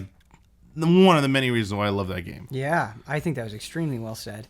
You brought up the Koopa races, and you were talking about sort of the the visual design of the levels where there is something where it's like, oh, there's a pile of coins up there. Clearly, I can get up there. How do I do that? Sort of encouraging this natural curiosity. But the Koopa races themselves, I did one, and the Koopa, following behind the Koopa, he did a move that was like, I didn't even know you could do that. And just naturally incorporating, like slowly expanding my moveset without sitting down and telling me, hey, you can get up here this way, but just kind of having that aha moment within the challenge itself, I thought was really cool. I do want to say, before we move on, that the phrase for Caught in a Frame Trap has been said, so it's been triggered. However, we're going to go through one more game before we get there, but I just want to know, you guys can start feeling guilty about who triggered that right now. But before we get into our little Caught in a Frame Trap game, I'm actually really excited to talk about this. We're going to be talking about Skyrim, which just recently released on PlayStation VR, which I've played a little bit of and have things to say, but want to play more before I really talk about it on Frame Trap. However, Damiani, you've been playing not only Skyrim on Switch, but this is like your first time playing Skyrim ever. And that's fascinating. Here's why that's fascinating. How did that happen? Because Skyrim is it's one of those few games where it's like have you played Minecraft? I've touched it. Okay, you've touched it. You've had contact with Minecraft. Yes. Right. It's like one of those things where it becomes so big that yes. it feels hard to do. I have gone into it. I've tinkered around with it. I've gone into pre-made maps and stuff, and like just marveled at the spectacle of what people have done. Yeah. And then, gone and like chiseled through into the deep, dark underground. You hung out with Marco enough to get a thorough understanding of Minecraft. Yeah. Pretty much it was like Marco and Dan Rexon just going at it and being like, hey, come check this out. I'm like, all right, more Minecraft every single day. Minecraft. Okay, cool. I mean, that was true for a lot of people. Oh yeah. Yeah. But this is first contact with Skyrim. Yeah. I really don't want to paint you into a corner, so please tell me if I'm being unfair. But like, when I think of Damiani, I don't think my mind doesn't immediately jump to Western RPGs. I think that is a fair thing to say. So not only is Skyrim completely new to you, but like this style of game, I think, is new to you, and I don't think you have a lot of experience with Elder Scrolls. So like, you are going in as fresh as somebody in the year 2017. I feel like can go in. What was it like? Was it overwhelming? Was it exciting? So I'll say this about Skyrim to start with. I was worried about how overwhelming it might be. Yeah. Just because I had almost no experience with this series and specifically this type of RPG. I will say that the pacing early on does a pretty darn good job of like easing you in. Yeah, the first real town I get to after you like the dragon attacks, so you can escape. You make it up to the first village where you meet up with people like, hey, we're gonna like you got to go warn the main town about the dragon attacks and stuff. Blah blah blah. You find out, you learn more about Skyrim's politics, like what's going on. You can like I acted like an outsider. Like I mean, you are an outsider, but I acted like I didn't know anything. All my responses were, I have no idea what's going on here. I wanted info. I'm like, please tell me. I don't want to be like, oh yeah, I totally know what this is. Like I wanted the lore dump and stuff. It never felt like too much of a lore dump because you can. This is like what I've always envisioned and what is the truth about Western RPGs. You get as much out of the world building and character building as you spend time digging into each NPC and their backstories and the backstories of the world. If you don't want any of that, you just pick like, thanks, I'm done talking with you, and move on. Right. I felt like I took the middle ground through most of the first hour of the game. I felt like I got enough explanation of what was going on to like appreciate the gravity of the situation at any time. Also, like just learning the basics, the ropes of how to like control the character, the basic mechanics. I will admit that at first I thought it was like just a loot gathering game, like in like very heavy emphasis on gathering everything possible in front of you. It's not Until I until I started noticing like, there's this meter going up. Yeah. Oh, here we go. Yeah. This is the bane of like why I don't like some Western games. Your weight encumbered. I was like, here we go. I love this stat. That actually never became a real problem. Like once or twice, I was like, I have so many weapons. I decided to focus on being a mage. I wanted to use ranged magic, and I was like, all right. I started off with, hey, I have a destruction spell of fire or flame. I want to use that. I also had spark, and I used that in my left hand. Right hand, I had a sword for the first like hour or two, till chat was very nice because I was streaming my first playthrough as well. Yeah. And chat getting to see my reactions to everything and laughing at it and having a good time as well. They eventually were nice enough to inform me, oh, you really just wanted to wield magic?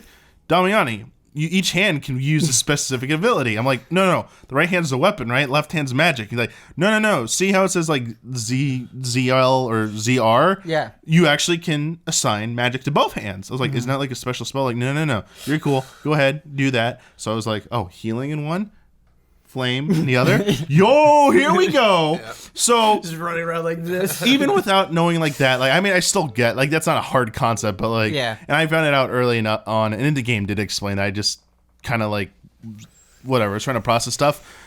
Despite all of that, I was having a good time. Yeah. I liked the quest, the writing and the storyline. I was like intrigued. I was like the story about these dragons. Like, okay, what's going on here?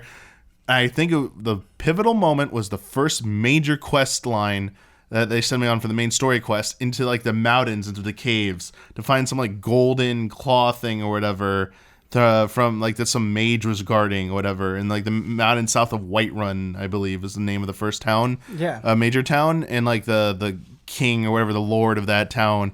He's like, hey, cool, thanks for warning us about the dragon. Go talk with my mage. He's like very skilled in magic and stuff, and he's got like a mission for you.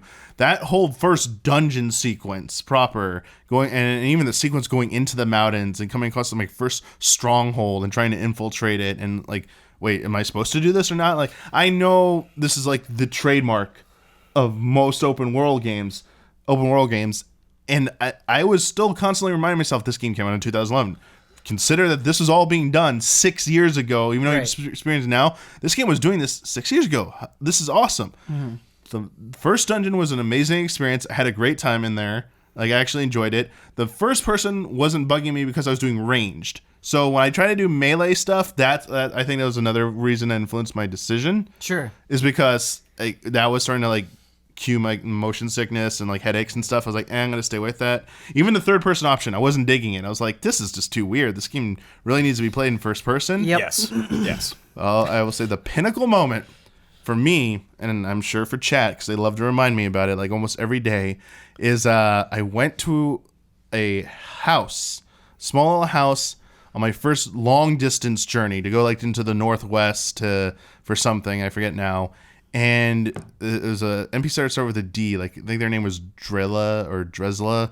and my little person, Lydia, or whoever the sidekick was with me, went in there with me, and I thought it's a shop and stuff. Oh, there's some stuff to buy, but I'm not gonna steal them.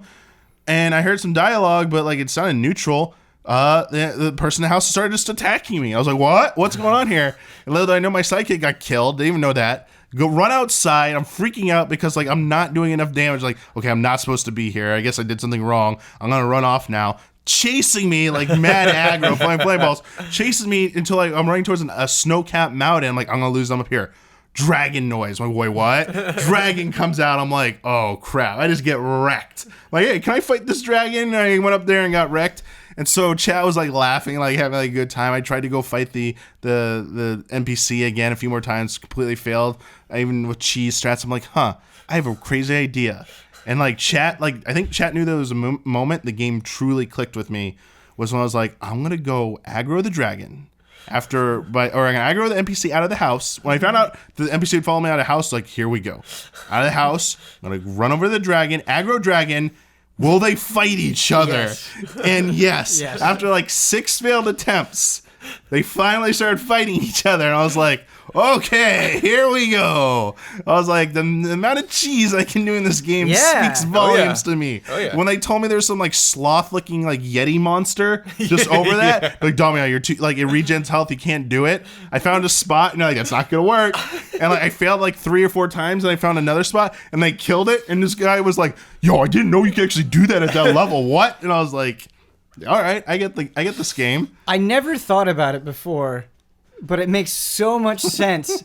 The open sandbox nature of Skyrim and the stubbornness of Damiani is like a beautiful marriage. Yeah. Like it makes hearing these stories, it makes so much sense.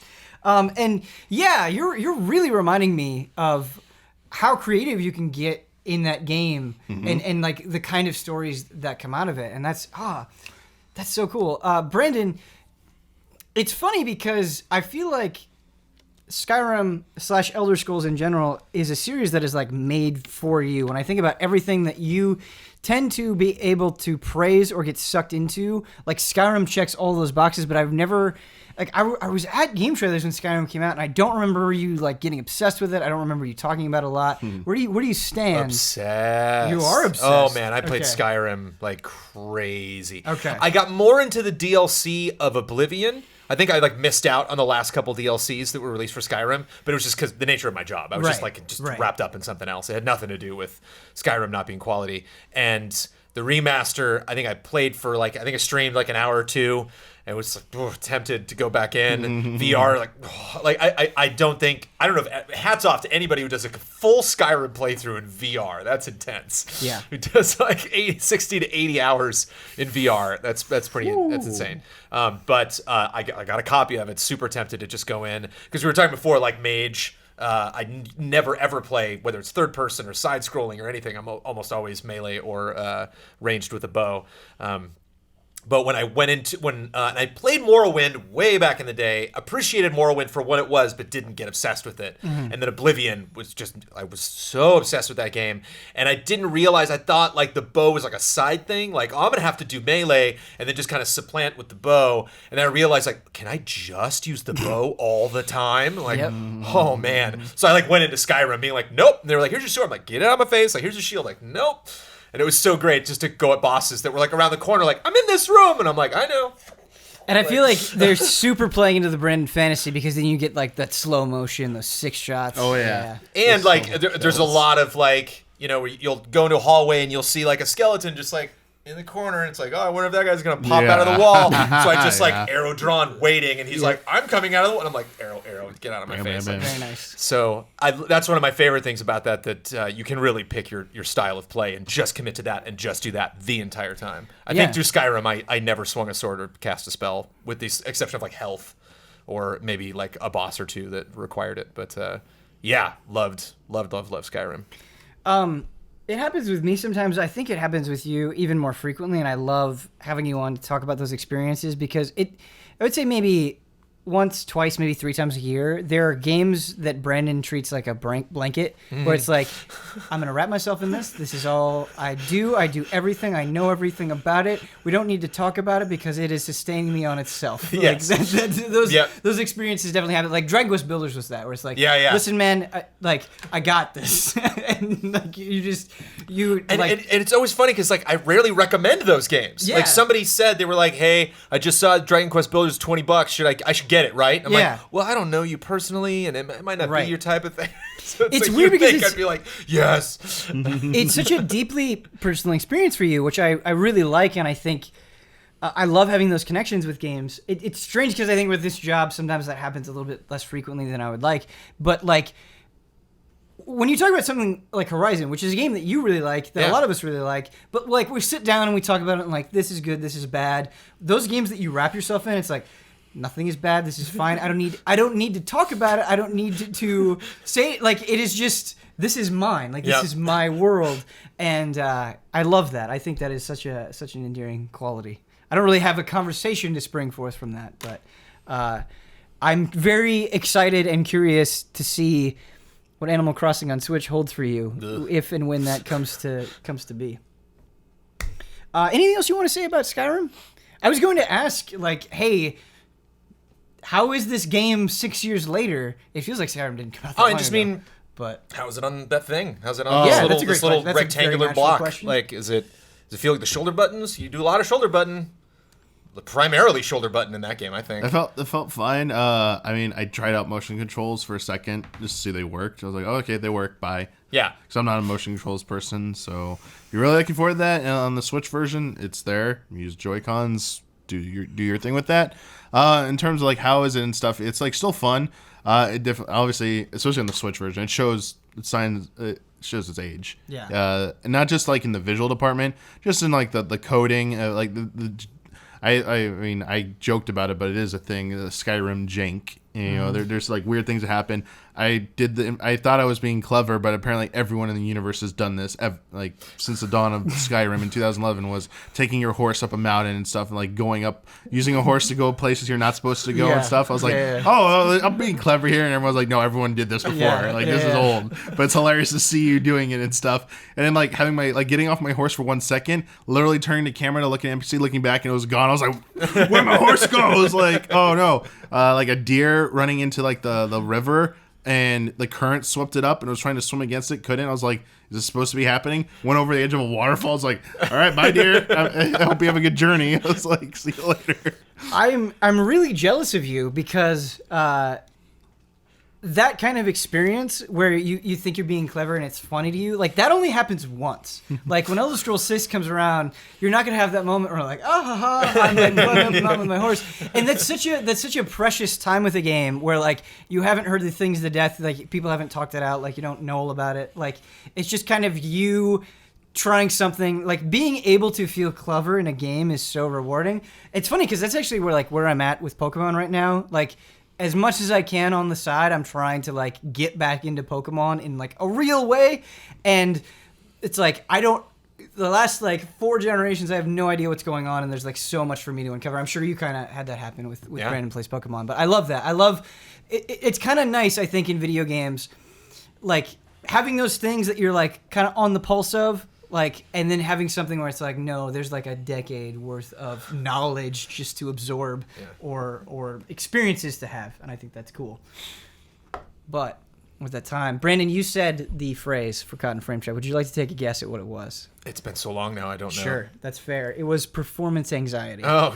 Yeah, I don't know why. I talk about a lot. Yeah. I don't know why they picked that at all. I have anxiety about the frame trap. If this is your first time watching Frame Trap, this is a weird show, kind of. We spend a lot of time just talking about games, our feelings on games. But we also have this weird segment called Caught in a Frame Trap, where it's just kind of a nice way to break up the show, get away from game impressions, and play a little quiz game where basically I ask them 5 multiple choice questions. They have to pick the best answer, A, B, and C. And this segment is brought to us by our lovely sponsors, which we're going to get into right now. Our first sponsor, longtime sponsor of the show, very appreciative, is Our Ghosts of War. I do kind of appreciate the the joke that has come out of this. I feel so bad because like I want to say it correctly, but people think I'm saying like Argo of War, or like they're like, hey man, that game sounds really cool, and they'll give me a title that is totally not Argos of War, and so I want to say it as precisely as possible, but it's been kind of like a funny conversation that's been going on the side. Argos of War is a first-person World War II experience that redefines the survival genre, launching with an unrelenting 16-kilometer environment and featuring an innovative multinational warfare system, foraging, hunting, salvaging, bunker building, NPC and resource management, and a deeply customizable job system. Your strategic and survival prowess will empower you and your brothers in arms to battle toward multiple paths of victory. Argos of War is more than just another survival game. It's a love letter to World War II and survival fans alike. Follow the development of the project at Argos of War on Twitter for daily updates. Our second sponsor, played some Tekken with him during the stream last week. Nice. Playing Katarina, doing good stuff. Greg, TheDarkKnight Kettering. Thanks for being a cool dude, Greg. And one of our new sponsors, and I really like that they did this, they're like, all right, this is the week 2 description. So we're like giving you more of the world, and I really think that's cool. And so this is for Crestfallen, the comic, and this description will kind of give you an idea of the vibe of Crestfallen. As the dust settled, and Reliot stood face to face with the 2 remaining gladiators, he knew that even the slightest mistake would mean the end. The roar of the crowd was deafening. He might just make it. The taste of blood in his mouth was a comfort. You can taste it. You're still alive. His opponents started their charge, and Reliot smiled to himself. This will be bloody. Crestfallen is a high fantasy comic book written by Chris Dybeck and illustrated by Luca Kakik. I hope I pronounced that correctly. The comic book is a must for those that love cinematic fantasy action and comic books with traditional art. Visit their Kickstarter that is live right now, and links will be in the description for that. And you could even be a part of the world of Crestfallen. And I love, this is my favorite thing of the whole description. Chris would also like to mention that Shining Force 1 and 2 for the Sega Genesis are underrated. Yes. So if comic books are not your thing, give those gems a shot. They deserve it. Awesome. But don't hate on Luca for that opinion. Another thing that I think is cool that I do want to mention is that this is a hand-drawn comic that is really cool. This is done on paper, not digital art, which is a neat little thing. I will be showing right now some pieces of art for Crestfallen, so if you kind of want to get an idea of what the comic looks like, take a look at your screen. And I'll be doing that with the last sponsor as well. The Lords of Yonder, with permission by the demons of the frame-trap dimension, would like to share with you a glimpse into another universe, a strange, unthinkable dimension where Sega never stopped making consoles, and there was never a bad Sonic game. If this is a world you'd like to live in, even for a moment, please listen to Elsewhere Presents Sonic the Podcast, and join host Griff Newcastle and his guests as he embarks on the psycho-spiritual journey that is loving Sonic. Simply search Elsewhere on the podcast app or go to elsewhereshows.com where you can see pixel art from the games of this other world. I'll be showing some of that pixel art, and the name of the show will be on the screen right now. I think that is such a great idea for a podcast. All right. So when I make these quizzes, it's harder making quizzes on a bi-weekly basis that you would think, and I'm a little bit worried about the difficulty level of this one. I think this one might be a little bit too hard. Nice. Nice. So we'll have to see. All right. We could be trapped forever. This is called What Else Did They Work On? Ooh. I'm going to give you an influential figure, and I'm going to let you know what I think is the game series that they're most well known for. And then within the options, there's going to be not obscure, but they're less well known for their work on this.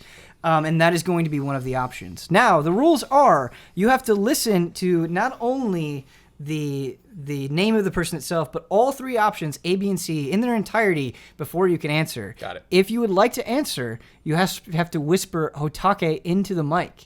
The first person to whisper HOTTAKE into the mic gets to answer. If you get that question wrong, it goes to the other person. They get a free guess. Are we ready? Mm-hmm. All right.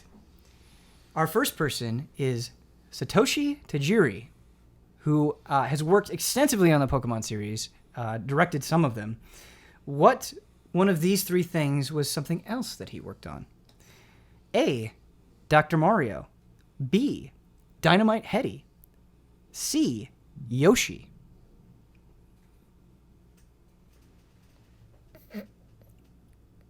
HOTTAKE. That was amazing. Damiani. I will go with C. Yoshi. Correct! Nice. Wow. Nice. Okay. Damiani's That on felt the like a board. Damiani get. Very, very well done. There's actually a question that I changed because I thought it would be too easy for Damiani. The last question. So, but that was good. That was good, Damiani. All right, our next one. Warren Spector. Okay. I would say most well known for Deus Ex. Which one of these did he work on? A. Baldur's Gate. B. Civilization. C. Ultima 6. HOTTAKE? Baldur's Gate? Incorrect. Oh. Damiani. That's probably... Please still whisper HOTTAKE into the mic. HOTTAKE. I'll go with C again. Correct. Yeah. Ultima 6. Our next one is Hideaki Itsuno. Most well known for his work on the Devil May Cry series, also worked on Dragon's Dogma. The options are A. Power Stone, B. Resident Evil 3, or C. Lost Planet. I realize I'm probably butchering some of these names. I apologize. Brandon. Resident Evil 3. Incorrect. Damiani. It's between Lost Planet. It is between A. Power Stone, and C. Lost Planet. I mean, I want to say Power Stone, but I don't know if that's right. Lost Odyssey being thrown in there as a curveball. Lost Planet. Lost Planet. So Yep. Lost Odyssey. Yeah. Mistwalker, wrong. Yeah. I'll go with Lost Planet. Both of you are incorrect. It's Yeah. actually Power Stone. Okay, I should have gone with my gut. Fascinating. Should have gone with my gut. Number 4 is Ken Levine, best known for his work on BioShock. Yeah. Oh, wow. The options are A. SWAT 4, B. Deus Ex, and C. Age of Empires 2. HOTTAKE? Brandon. SWAT 4? Yes. Yeah! Nice. Wow. Yep. Wild. Whew. All right. The last name on the list is Tomonobu Itagaki, best known for Ninja Gaiden and Dead or Alive. Jeez. Did he work on Mighty Bomb Jack, a Tecmo NES game, Tecmo Bowl, or C. Rygar?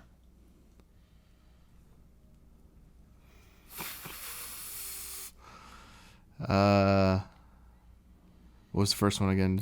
Mighty Bomb Jack. HOTTAKE. Damiani. A. Incorrect. Brandon Jones. Ooh. HOTTAKE. Yes. Tecmo Bowl? Correct! Wow. Oh boy! We have my favorite outcome of a Caught in the Frame Trap where both of our participants tie. This happens a lot, actually. But that means you both, because neither one of you won, neither one of you has the power individually to break us out of the frame trap. So you do have to combine your forces and come up with a collective way of getting out with the frame trap. That can be some sort of gesture. That can be some sort of combined phrase. Whatever you think will get us out of this demon realm. We could do like the moon get pose that That's very Cappy good. and Mario That's do. very good. It's like, how does the thing... I mean, they float. Like I'm imagining them floating around and stuff. Dun, dun, dun, dun. Yeah, I mean, I know the music. Pose though. Just a happy pose. Sorry, the only thing that's coming out of my mind is 64. go. Where he That'll goes, work. "Nah." There we go. There we go.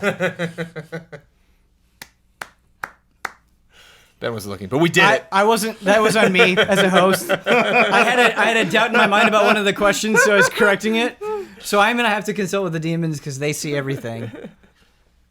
They accept it. Woo! It's fine. Nice.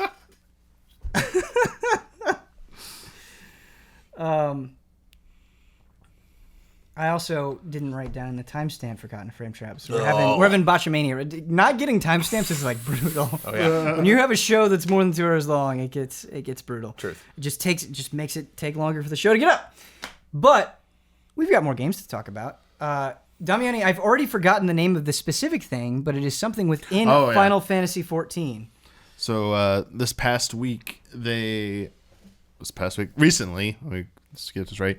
Recently, they released a new patch, not the incremental one like the 4. They're on the 4.0 series for Stormblood. 4.1 was the first patch that came out post expansion, and that came out back at the beginning of October.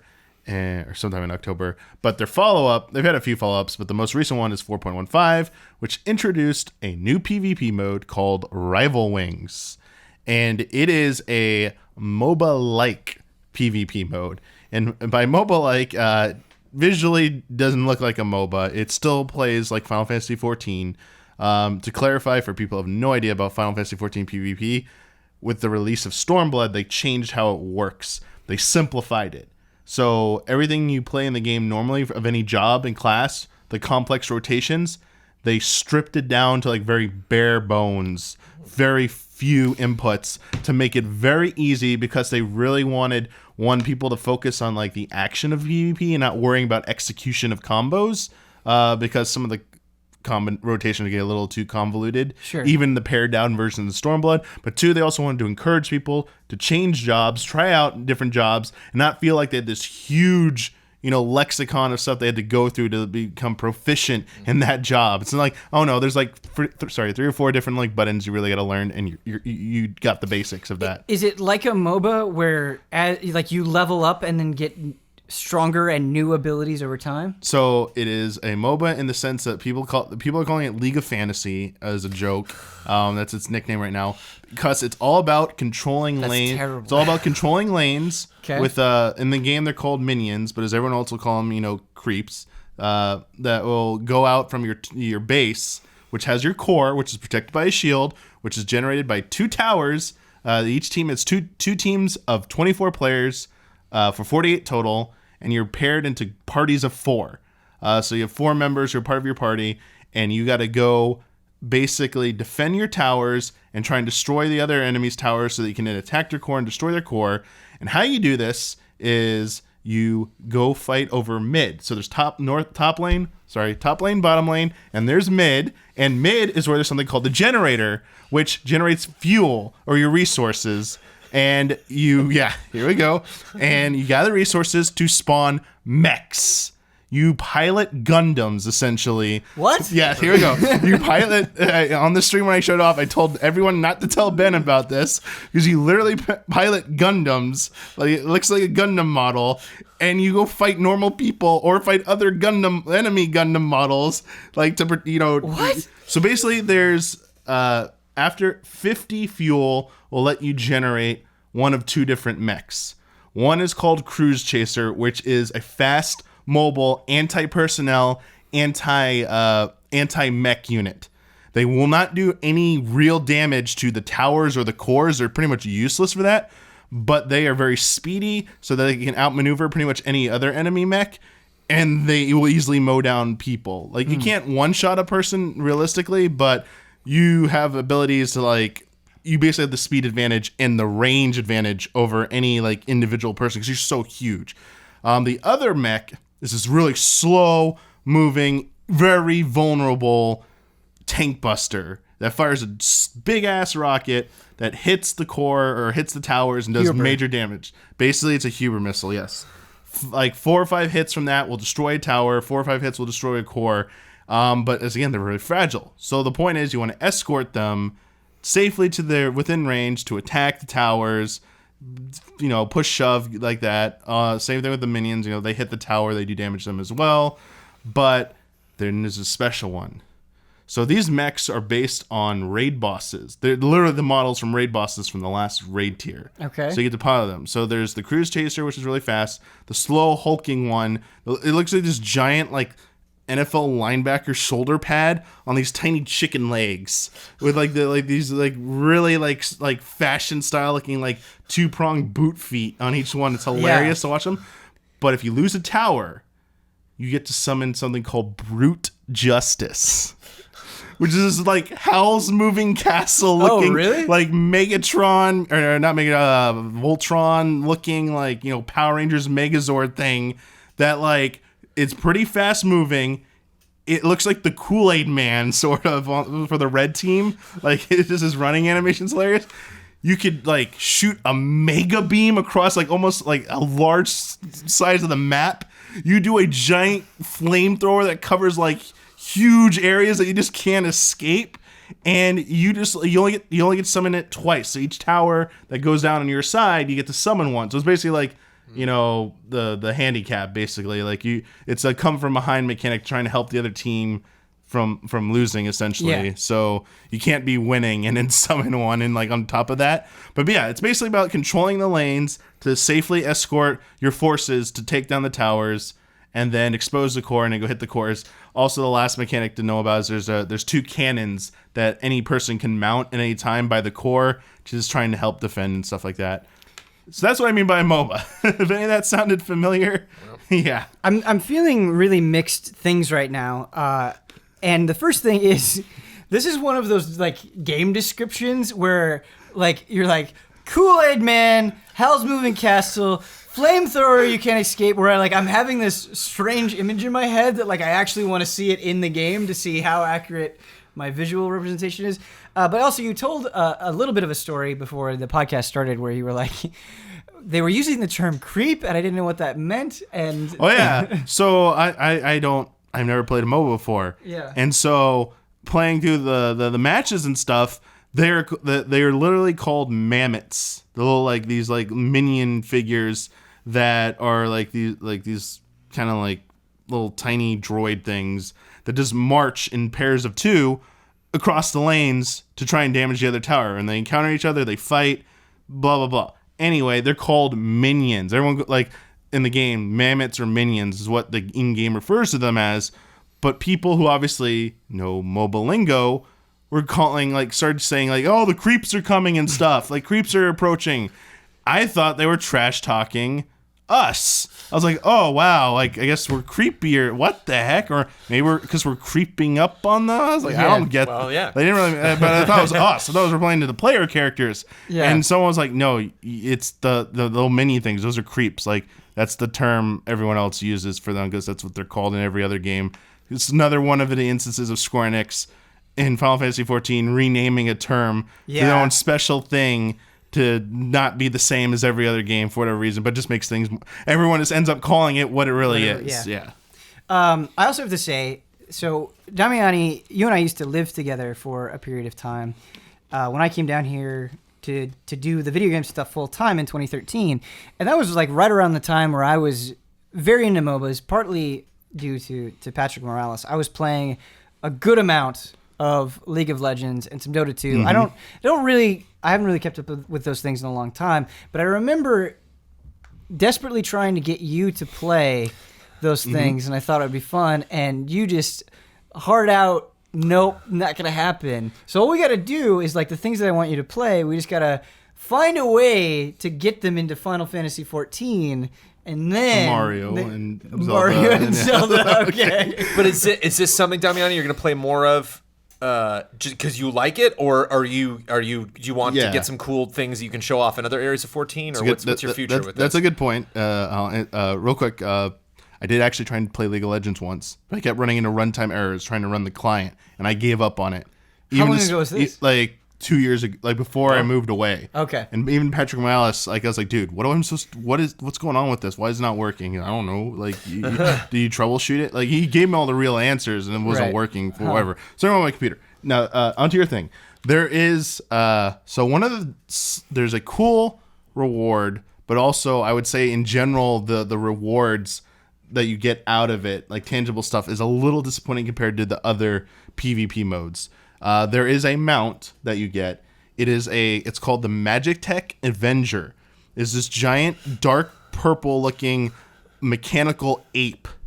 And how it carries you in its left hand. So you sit in its left hand while it escorts you, and it moves around like an ape on, like, land.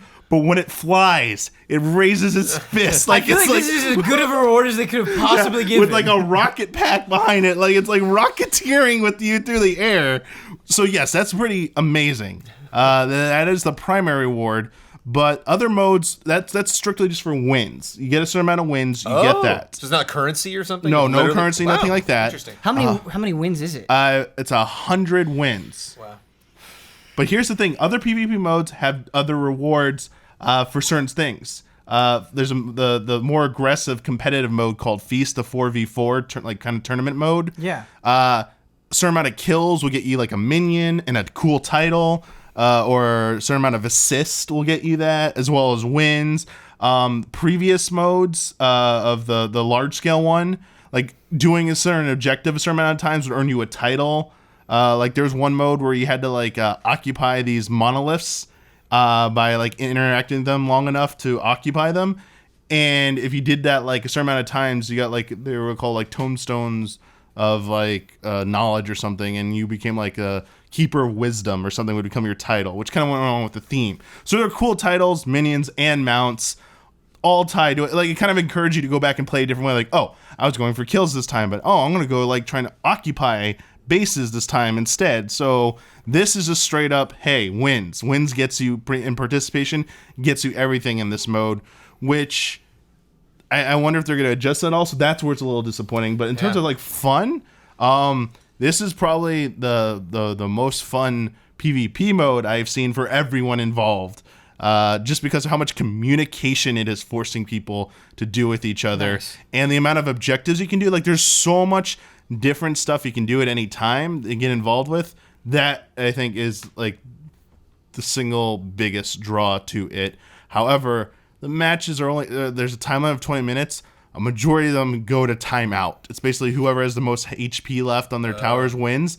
So, I mean, there's a decent amount of matches that will end in a complete victory, but a lot of them go to the timeout, and it's like 20-minute slog sometimes. It's like, oh my gosh, like, this is taking forever. Doesn't always feel like that, but it can feel like a bit of a drag.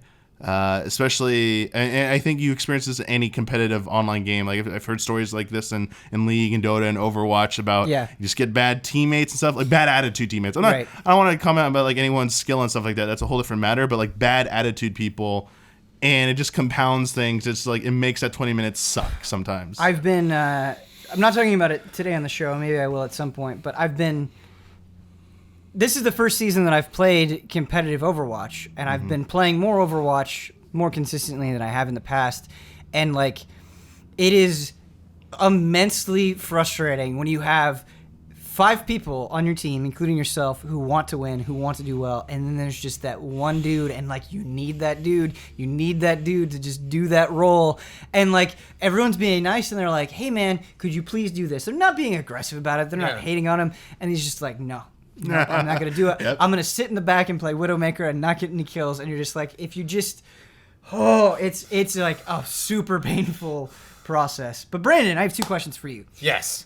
The first is, and I feel like I've asked you this before, what is your MOBA experience? I was taken through League one time to show me how League is played. Uh-huh. And I think the clicking was the major thing.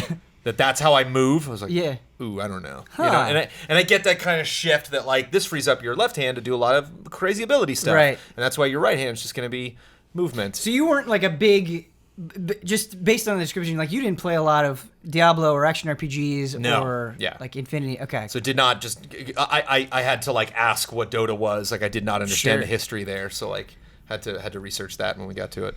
Brandon, I know you wish you were playing Final Fantasy XIV. Yeah. I know you like, how badly do you want to play it, and when do you think that is a bridge you will cross, if ever?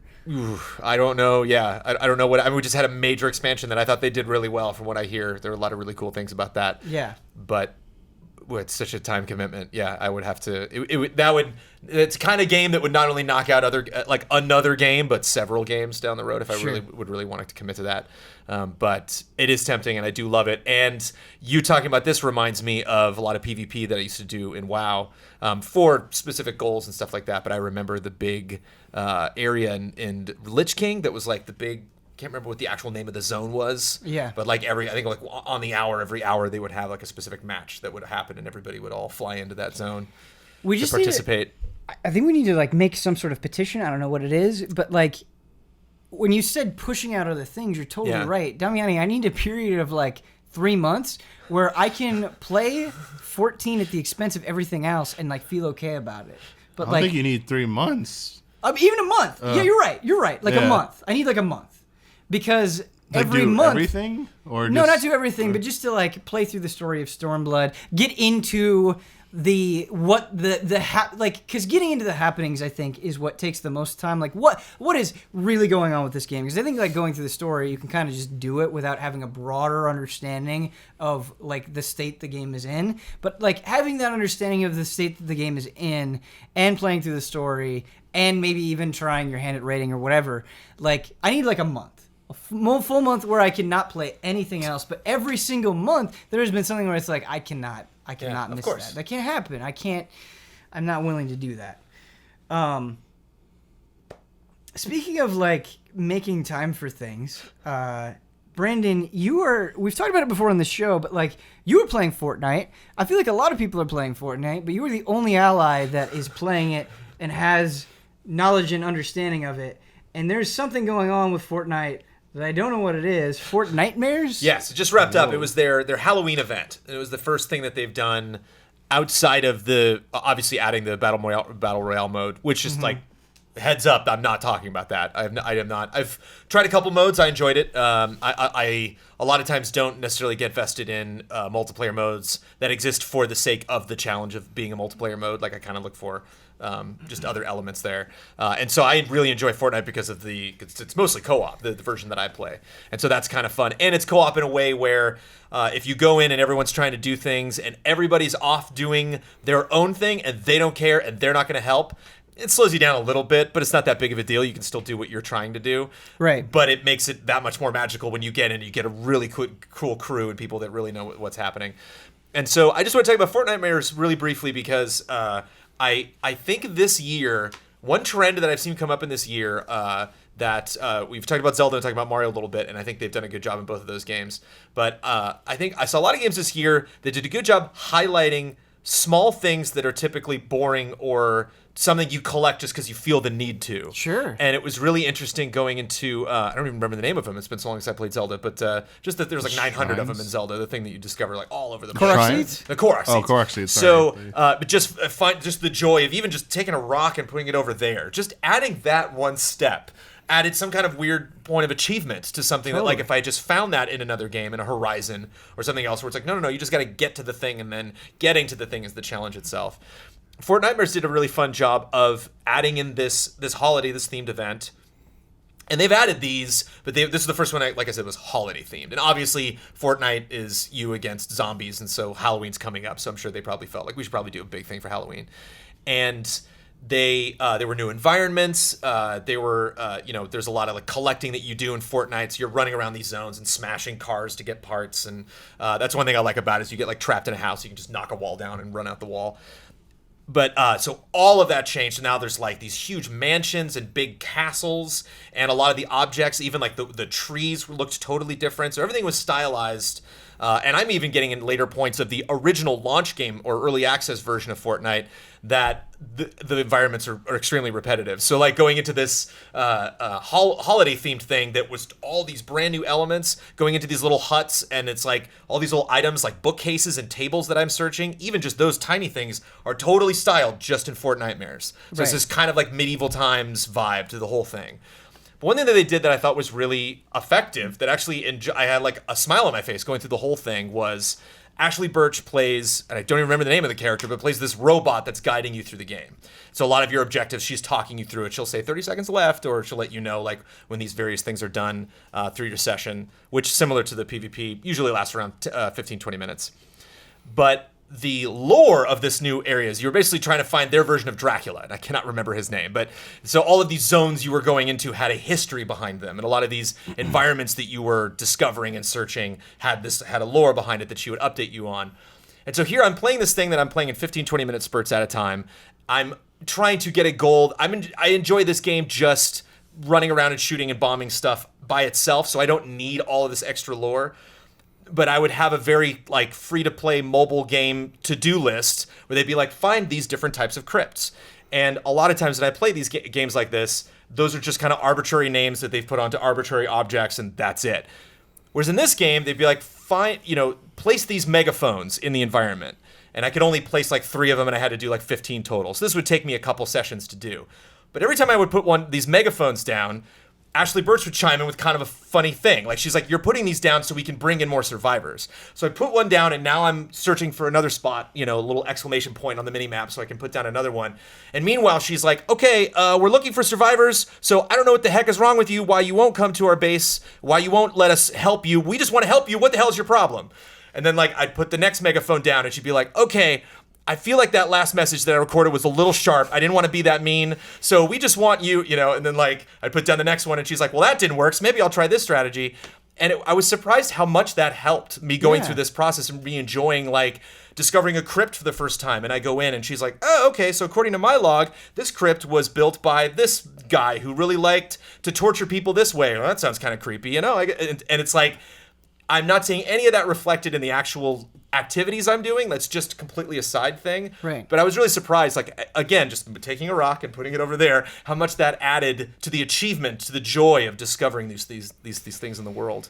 This is fascinating because from a place of total ignorance, from an outside perspective, just kind of hearing about Fortnite but never actually playing it myself, I always wondered, like, okay, is Fortnite just this mismatch of influence? Is like the people that are enjoying it because like they enjoy those core concepts that you can find in other games, like, oh, now it's battle royale. Like, do people just enjoy that style? But from what you're describing, like there's a ton of personality here and smart design that like makes Fortnite more than just like those core ideas, and that's really cool. And it feels like something that the developers might have felt was missing from the early access, from the launch, of the first offering that we got from Fortnite. And so I think they might have learned those lessons really quickly, and then going into developing this thing for the holidays, we're like, let's really make this a big thing. Yeah. And the reason why I'm talking about it now, it's the end of November, but they launched it like 2 weeks before Halloween, and when Halloween finally came and went, I think they were going to dump it on like the 3rd of November, and like the fan base was like, I'm not even halfway through this thing, so they're like, okay, we'll extend it to the end of November. So I just like finally got to the end of it. But I was just amazed, like a little bit of lore, a little bit of jokes, a little bit of VO, even just from one character, just having one character constantly bringing up new things. Yeah. You can add things onto something that might not have enough value to warrant somebody going through and playing all that stuff. So sure. That was just a little, I probably would have finished the darn thing anyway had it had no context, no VO. It was just super boring, look at a couple new enemies. Right. You're on the hook. Yeah. And so going into something like that, expecting to finish it and enjoying it a little more than I thought I would. I was impressed. I gotta give this a shot. Good job, Evan. Fun stuff. Like there's always like one thing on a frame trap that I'm like, oh, yeah. I wanna put that feather in my cap. I may get to it, I may not get to it. Who knows? But like that's the feather. I'm not making promises here that I'm going to play Xenoblade 2. Right. But I want to, Ben. Feather. Yeah. This next one, I think Damiani is going to be... I'm curious about your reaction to this. So the reason why I played this at all is because I had this moment. I had this epiphany. I was talking about this with my girlfriend, and I was like, we've been playing a lot of stuff that I'm super enjoying. We've been playing Mario Odyssey. We've been playing Horizon. I've been playing a lot of Xenoblade. We've been playing a lot of Pocket Camp together. I need something where I'm not like collecting anything. Like I've just been picking up stuff in all of these games a lot. Like I've been hunting down items in every single one of these games, and I need a game that is just extremely straightforward, maybe super challenging. Like we need something. And so we thought about it for a while, and we decided to boot up Mega Man 9.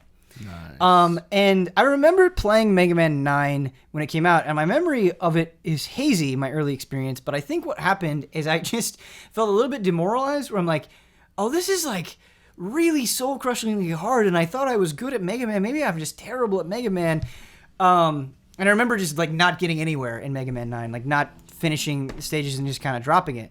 But we played it, and we were finding a lot more success. Like I was getting through it, and I actually think the difficulty of Mega Man 9 is like almost perfect, where you kind of have that pattern recognition, but you also have stages that like you get through just by the skin of your teeth. Those really satisfying moments where you get to the checkpoint with just a sliver of health left, or you get to a boss with just a sliver of health left. And even like exploiting boss weaknesses. I was fighting Pulse Man as Jewel Man, and like using your jewels, they go by super, super quick, but I just barely beat him with none of that jewel power left, and that was really, really fun.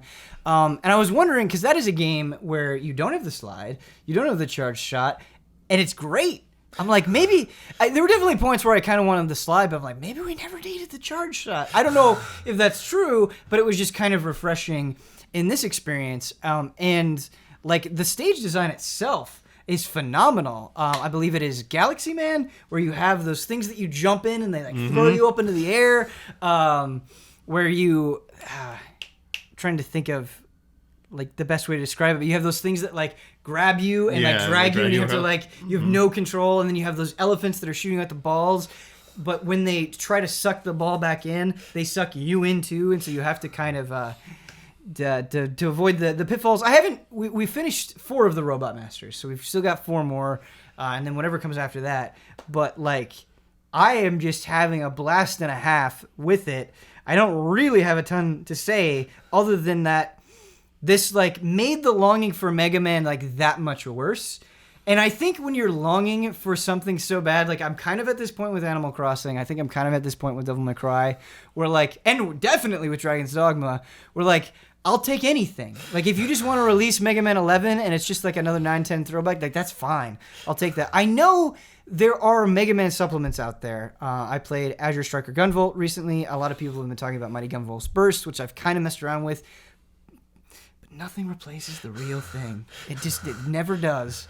And so I will take any Mega Man, and the fact that we haven't had a real one in so long is disappointing. And Mega Man 9... is making me realize that. However, I've also not played Mega Man 10, and so I can go into that. But I don't know if 10 is better or worse, but I feel like 9 is like this beautiful sweet spot of a Mega Man throwback. Like, just in terms of design and like making it feel new and old at the same time. I don't know. It's like it's turning up all of the knobs exactly to where they need to be. I don't know. Where it's like feeding on that nostalgia without feeling reliant on it. Like it's still interesting enough on its own. I don't know. Yeah, no. I really like it. I mean, I think we started with the like, well, is it wrong to like this, but it has like no slide. There's no sliding in this mechanic, which is, I guess that was like Mega Man 3 so praised for, oh my gosh, you slide. This is revolutionary. How can we go back to not having a slide in Mega Man? It's like, well, good level design. You don't have to have a slide if the level doesn't necessitate it, but it still feels challenging, yet like fair challenge. And I think Mega Man 9 specifically for me was a game where it did feel a little bit, like a lot of Mega Man games, felt challenging at first. Right. And there was always this hurdle in each level that once you get over this hurdle, it might just be straight memorization. It might just be things clicking about how the avoiding the traps, like getting past traps work. Like one key moment is in the level where you gotta like swing the platforms and there's spikes at the end of one, and it seems like the timing seems a little weird, and then like you just find once you get that right timing down and like, oh, it's right there. That's so easy to do. Like things start to, and you start like you just see yourself getting better and better. And when you get to that point where you're like, I'm getting to this level like easily now. And then once you figure out the robot weaknesses, like, oh, that wasn't a problem. I think there's always something to said in a Mega Man game when you go in like just the Buster only challenge, like don't use any power ups. That's like a really good feeling. It's like I could beat all of them with hard in 9. It's like I could beat all of them without a power up or something. Like you feel really good about that. But even if you can't, like just figuring out on your own like which power up is like, did I guess right this time? But mostly for the levels, just figuring that thing out, get over that hump. Feels so good, and especially when you can start stringing it together. Like, I know all 8 levels now. I can do that. Oh, I know all the levels beyond that. Like, what's going to happen with those? Like, it feels really good when all those cylinders are firing in that game. Yeah, and going back to some of the older Mega Man games, like some of those bosses are just really dumb, where it's like this boss actually only does one thing. They'll shoot out this projectile, it goes this way, and they jump. And they might jump around crazy, and so it's hard, but it's not really interesting. Whereas I think about like Concrete Man in Mega Man 9, and he's got a whole theme and design around him where it's like he'll shoot these concrete blocks. Get up on these blocks because when he pounds down, the force from the pound will immobilize you. However, don't get hit by the concrete blocks because it will also immobilize you. Sometimes he'll charge, and so you can't get complacent standing on these concrete blocks. Sometimes you need to jump over them. And it's really not that complicated to figure out, but there is like a design there. He's doing multiple things. He can mix you up, and that's really interesting. And I like that, like some of the powers, like Galaxy Man's like black hole, that you can shoot it and then you can press the button again, and that's when it will open. And again, it's not super complicated, but it's just enough to kind of make it fun to use. And you were talking about like the stage design, and the stage that I was really struggling with last night was Pulse Man stage, because it has those goddamn disappearing blocks. There's one thing that I hate with my entire being, and it's the disappearing blocks. I don't know why they're such a challenge for me, but they're basically these chasms that you'll have to jump over, and you'll have to basically time it out where you'll jump to this block and then a beat will happen. You have to jump to the other block, and if you fail, you'll instantly die. But the way that they do it in Mega Man is sometimes you'll have to go like 2 beats, or you'll have to jump up and have the platform appear underneath you. I've always hated it from the depths of my soul, but as I kept doing Pulse Man stage over and over, I got better at it. I learned the rhythm. And beyond that, there are like 2 extra lives that they placed in that stage. And as I got better, suddenly I'm like, oh, I can go for those things where that was impossible before. There was an E-Tank that I didn't feel confident getting, but then I got it and it like helped me beat Jewel Man or Pulse Man. And it's so like putting those little extra things that you like, not only you're just doing the stage again, but you're also getting new things, I think is really, really good. 9 also added the shop. I don't know if it added, but it has the shop present. Yeah. Where you can exchange for Other stuff. Like, games if you feel it's still getting too difficult, right? You know, you can utilize some of that stuff. And talking about the Buster Only challenge, that is, maybe I just suck, but I feel like that is really hard in that game. Harder than killing bosses with Buster is in other Mega Man games, where like you just are not getting that much health down with each shot.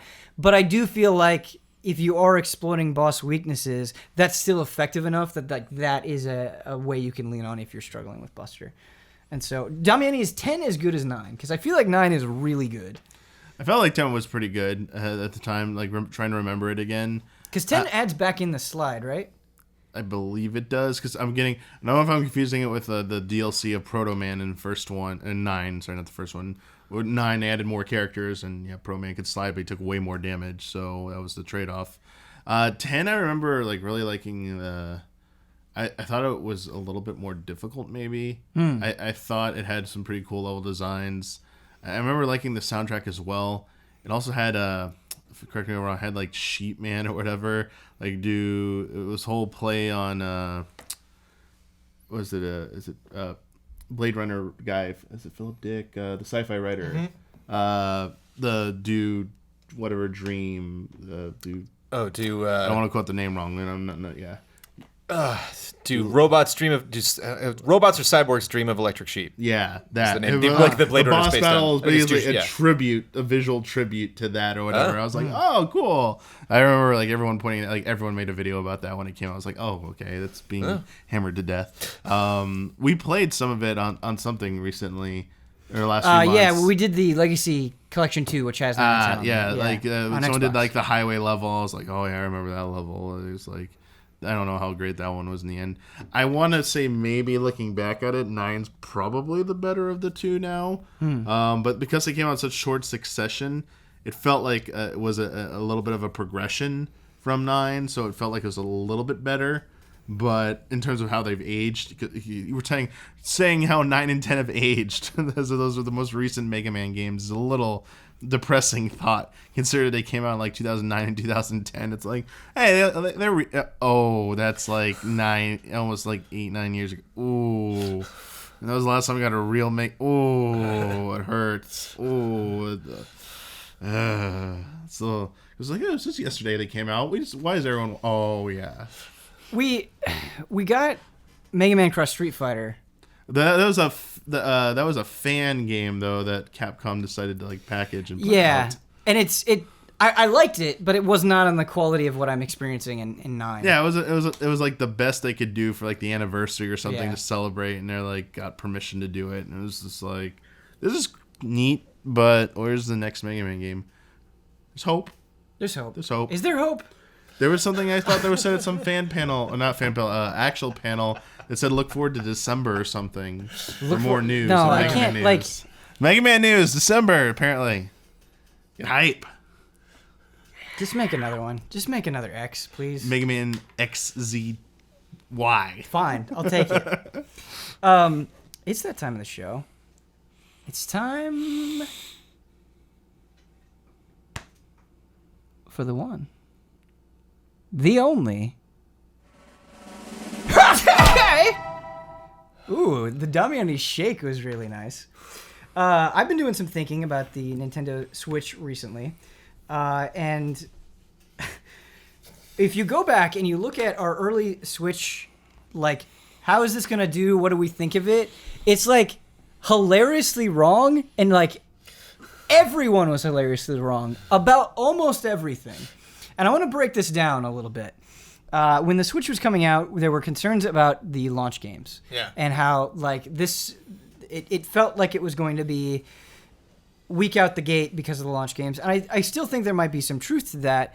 But then you saw, like, oh, hey, we got Mario Kart. Is this just going to be a port machine of things that we've already played? And then you get, like, Doom and Wolfenstein. It's like, oh, that's cool, but is this just going to be things that we've already played, and so there's not going to be that much value there? And then you have a bunch of indie games, like you've got Stardew Valley, and it's like, well, a bunch of other people have played that. And what my argument for the Switch is, I really think it has had an absolutely outstanding first year, because I think if you look at any of those things in isolation, it seems a little bit concerning, but taken as a collective, and now that we have the benefit of hindsight, it's actually, all of those things have been touched on just enough. Where at launch, playing Zelda on Switch, there was enough to that game, and that game was a high enough quality that it carried us through to a bunch more interesting games, to where, like, now we have Zelda, now we have Mario. And, like, those games are big enough and substantial enough on their own and unique enough that I feel like I'm kind of getting this quotient of, oh, hey, where's the big new interesting things? Like, that has been answered. And then things that I played Mario Kart 8, but being able to revisit it on the go is really, really nice. And I don't feel like they've leaned on that too heavily. Yeah. It's just like, I've gotten a little bit of this. This is awesome. And on top of that, you have all of these indie games. Some of them are new, like Mighty Gun Volt Burst. Some of them are old, but work really well on the whole design of the Switch, like Stardew Valley, and a bunch of others that I'm not even naming. Like, there's a ton of great indie games on the Switch. And that stuff's every week I feel like there's a new indie game that I want to check out on Switch, which is not something that you could ever say about the Wii U. If you look at the difference in release schedule between the Wii U and the Switch, like, there are periods where it's like, I feel like I actually have to wait 3 months between interesting Switch games, not just from Nintendo, but from anybody.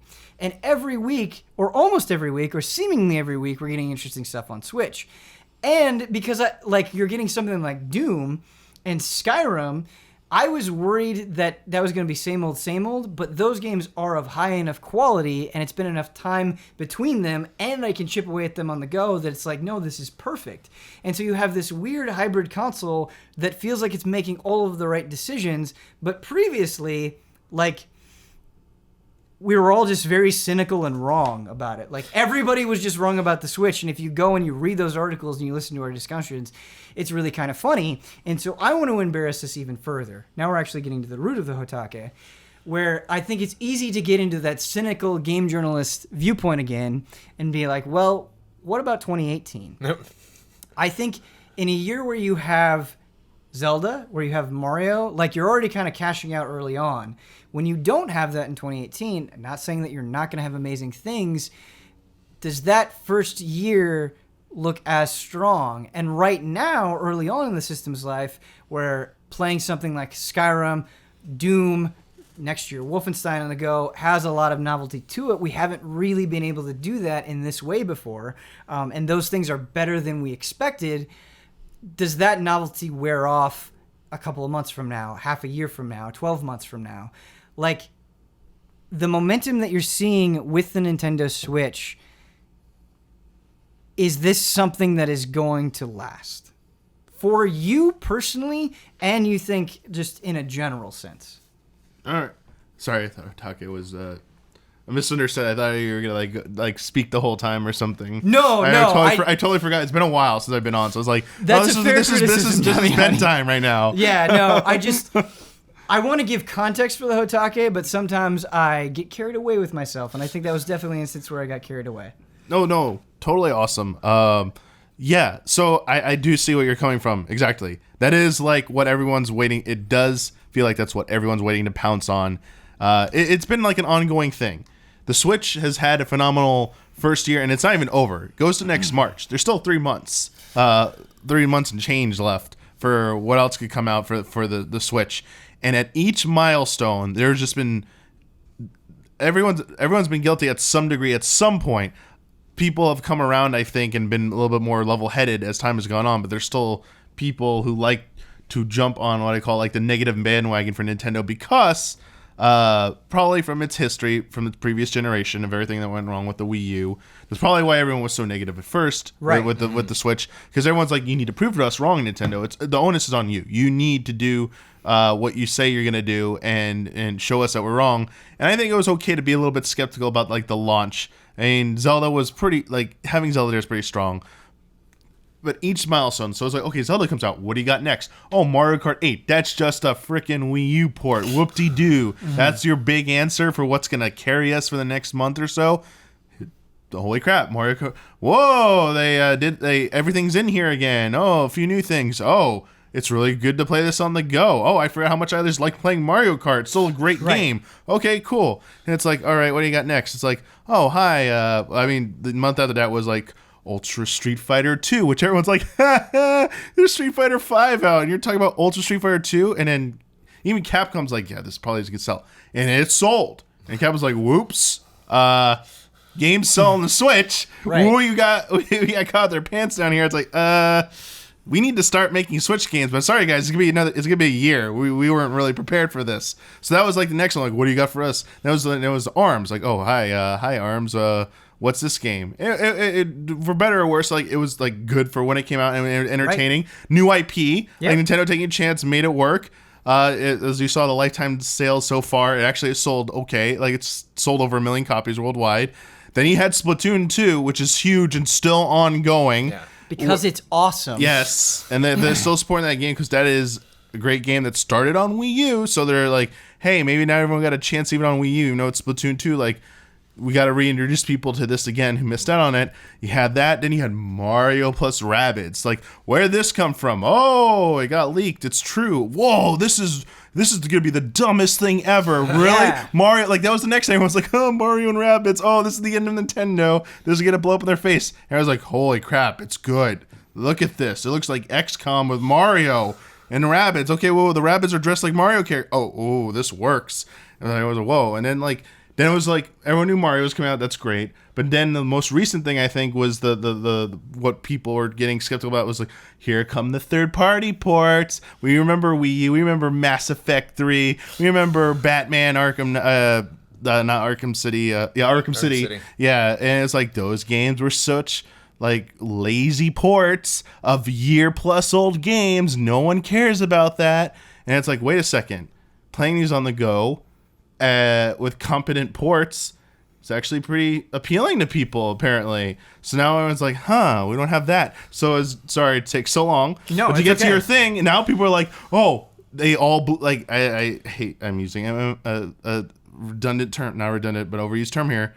Everyone's like, Nintendo and all the developers blew their cooldowns. They got nothing left for us. There's going to be a long drought coming up until Metroid Prime 4 and that Pokemon Switch game that could come out who knows when. What do you got next year, Nintendo? You don't got anything. And it's like, all of a sudden, it's like, oh, Wolfenstein 2 is coming out. Yeah, it great came out, but you can be able to play on the go. So people, like, and we've seen how excited people get about these games. That's one thing. There's a Fire Emblem game that's coming out next year. We haven't seen anything really of it, but like still announced on the docket. Oh, what's this? Valkyria Chronicles 4 coming out? Oh, it's also got Switch logo on there? Oh, right. Okay. And then there's like rumors everywhere, or third parties coming forth saying, okay, we made a mistake with the Switch. We're getting on it. There are going to be a lot of third-party games coming to Switch in 2018. They're going to more than carry the weight, in my opinion. And Nintendo's definitely got some surprises up their sleeves for 2018. So just because it's not all the picture, the veil hasn't been lifted yet on 2018, my gut is that it'll be revealed pretty soon, probably in the next month or two. We'll get our first glimpse probably. That won't like shut up any of those like remaining naysayers and stuff. So I think at this point, to be fair, until Nintendo does something otherwise, people should try and I would like to see people try and have a more optimistic outlook instead of taking the cynical view, because they're starting to do things right. The only thing they're doing wrong is stupid amiibo stuff. Still haven't like done that right yet, but they're getting better. They did better with the SNES Classic. Like they're still not flawless. Like I'm not gonna be like, everyone give Nintendo a pass, be good. They still have their mistakes and stuff. But when it comes to the Switch and the software lineup for Switch, you come on, like they've done more than enough to prove that we knew what we were doing this time. Everyone, trust us.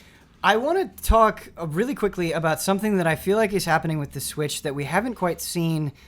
I don't know if ever, but at least from Nintendo in a long time, where I think about the success that the Switch is having, and then I think about the success that the Wii had, and they are on different scales, and they're completely different. But the thing that you saw with the Wii, where it felt like it was fighting against itself a lot of time, where it was just this thing that happened and was so big within pulp culture that you had a large group of people that didn't care about the names or types of games that we care about. They didn't care about Metroid. They didn't care about F-Zero. They didn't care about these things. But they liked Wii Sports a lot. They liked Wii Fit. And so it felt like Nintendo, I think, was too stretched out, where it was trying to go over here and trying to go over there. What you're seeing with the Switch is a level of focus that is super, super, super interesting, where the people that are buying the Switch, in my opinion, care a lot about games. But where they're coming from in their gaming background may be all over the place. I think because of what the Switch is, because of the awesome convenience of it being portable, I think that is just like a general idea that people who haven't played Nintendo games in a long time can get behind. And I think it's appealing that they can play things like Mario Kart 8 that they may have missed. And so I think this audience for the Switch, you have the people that are always going to be there no matter what, but you also have people that are like kind of coming back to Nintendo. And you have these weird pieces that are falling into place like almost perfectly. Like Octopath Traveler is genius. Here's why it's genius, because I think, in my opinion, for a lot of people, they like maybe grew up with SNES RPGs, but they haven't really been following JRPGs for some time. However, they have this Switch for a number of reasons, and this is like a perfect thing because of the style and way that it's presented for them to get back in. Fire Emblem is in like this really weird spot where it kind of exploded and people are more aware of it than ever, but they didn't have a 3DS. They're not interested in handheld gaming. There's no reason why the Fire Emblem can't bring the rest of those people on board. Like, think about this precious, weird spot that Fire Emblem is in. I think the same thing is true with Animal Crossing. Mm-hmm. And so you have these pieces that are going to fall into place very, very soon. How is Pokemon on Switch not going to be the biggest thing ever? Where, like, yes, they've cashed in on Mario. Yes, they cashed in on Zelda. We don't know exactly when Metroid Prime is coming.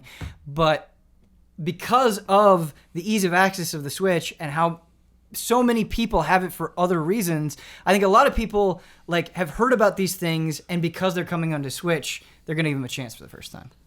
Also, just to quickly add, while Zelda came out, it was a launch title. Yeah. The game was primarily developed for Wii U. Yeah. It was not a ground-up Zelda title for Switch. Mm-hmm. So whatever the next one is will be the first true ground-up game for Zelda game for Switch. So they decided not to completely reuse the assets or whatever they decide with it. It could be even more impressive if it wasn't held back by the constraints of the Wii U. Right. So there's like just that glimpse is like enough to should get you excited about like what's possible in the future. I mean, not everyone's even played Xenoblade 2 yet. That comes out this week. It's like, hey, December. Well, what's going on in December? Oh, Xenoblade Chronicles 2. Right. Here's your December, everyone. Have a good time. And Merry Happy holidays. Like it's such a great situation for Xenoblade 2 because I think not needing to play the other Xenoblade games in order to appreciate what is going on with the story and the characters. Like, you don't need any of that. You can jump in completely fresh. Like, you think about Xenoblade Chronicles, how late it came out in the Wii's life cycle in North America. You think about Xenoblade Chronicles X coming out late in the Wii U life cycle and being out on the Wii U. Like, I hope and envision a lot of people will get to play this game that they've learned a lot of lessons from the previous 2 games that they've worked on. Like, maybe this is the time where Xenoblade gets way bigger than it has been in the past. I don't know. But Brandon, what do you think about the position that the Switch is in? How has it been for you personally, and how do you see it moving on from this point, past this initial success? I thought the handheld, the portability was going to be like a big thing. And I questioned, because I work from home. I don't do a ton of traveling. Right. Of the traveling that I do, very seldomly am I not behind the wheel. Like, it's very rare. And a lot of times I got my mobile games. So I'm like, I don't know. It's probably mostly getting on planes or just vacationing and just being apart from all my consoles and having stuff like that with me. And I have had those instances this year. But I think the main thing has been demos, playing that Octopath demo, getting that free, and being able to download that straight there. And I understand that those are obviously available on other consoles as well, but I thought that was very smart for them to do around E3 or some of the big events they've had this year. Octopath was hilarious because I went over to a friend's house and I brought my Switch, and they don't have Switch, and so there was so much. I mean, like, I'd already shown them Zelda, but it was like it had been a while, so I had like Mario, Golf Story, Steam World, like a lot of stuff to show them. And I bring up the list expecting to go straight to Mario, and I see Octopath, and it's like, wait. Before I jump into Mario, you have just to see this game for 10 seconds. And so it's been really interesting, the varied experiences that are available on Switch. I just went past SteamWorld really quickly, but like, that's without a doubt one of my favorite Switch games for this year. I think that is the best way to play that game. And so I'm really excited going into the second year, or continuing forward with the Switch, and thinking of all these games like Oxenfree, which I had played, and I don't know if I'm going to go back and do another playthrough, but if you haven't played Oxenfree and you have a Switch, home run. That is so perfect for that system. Right.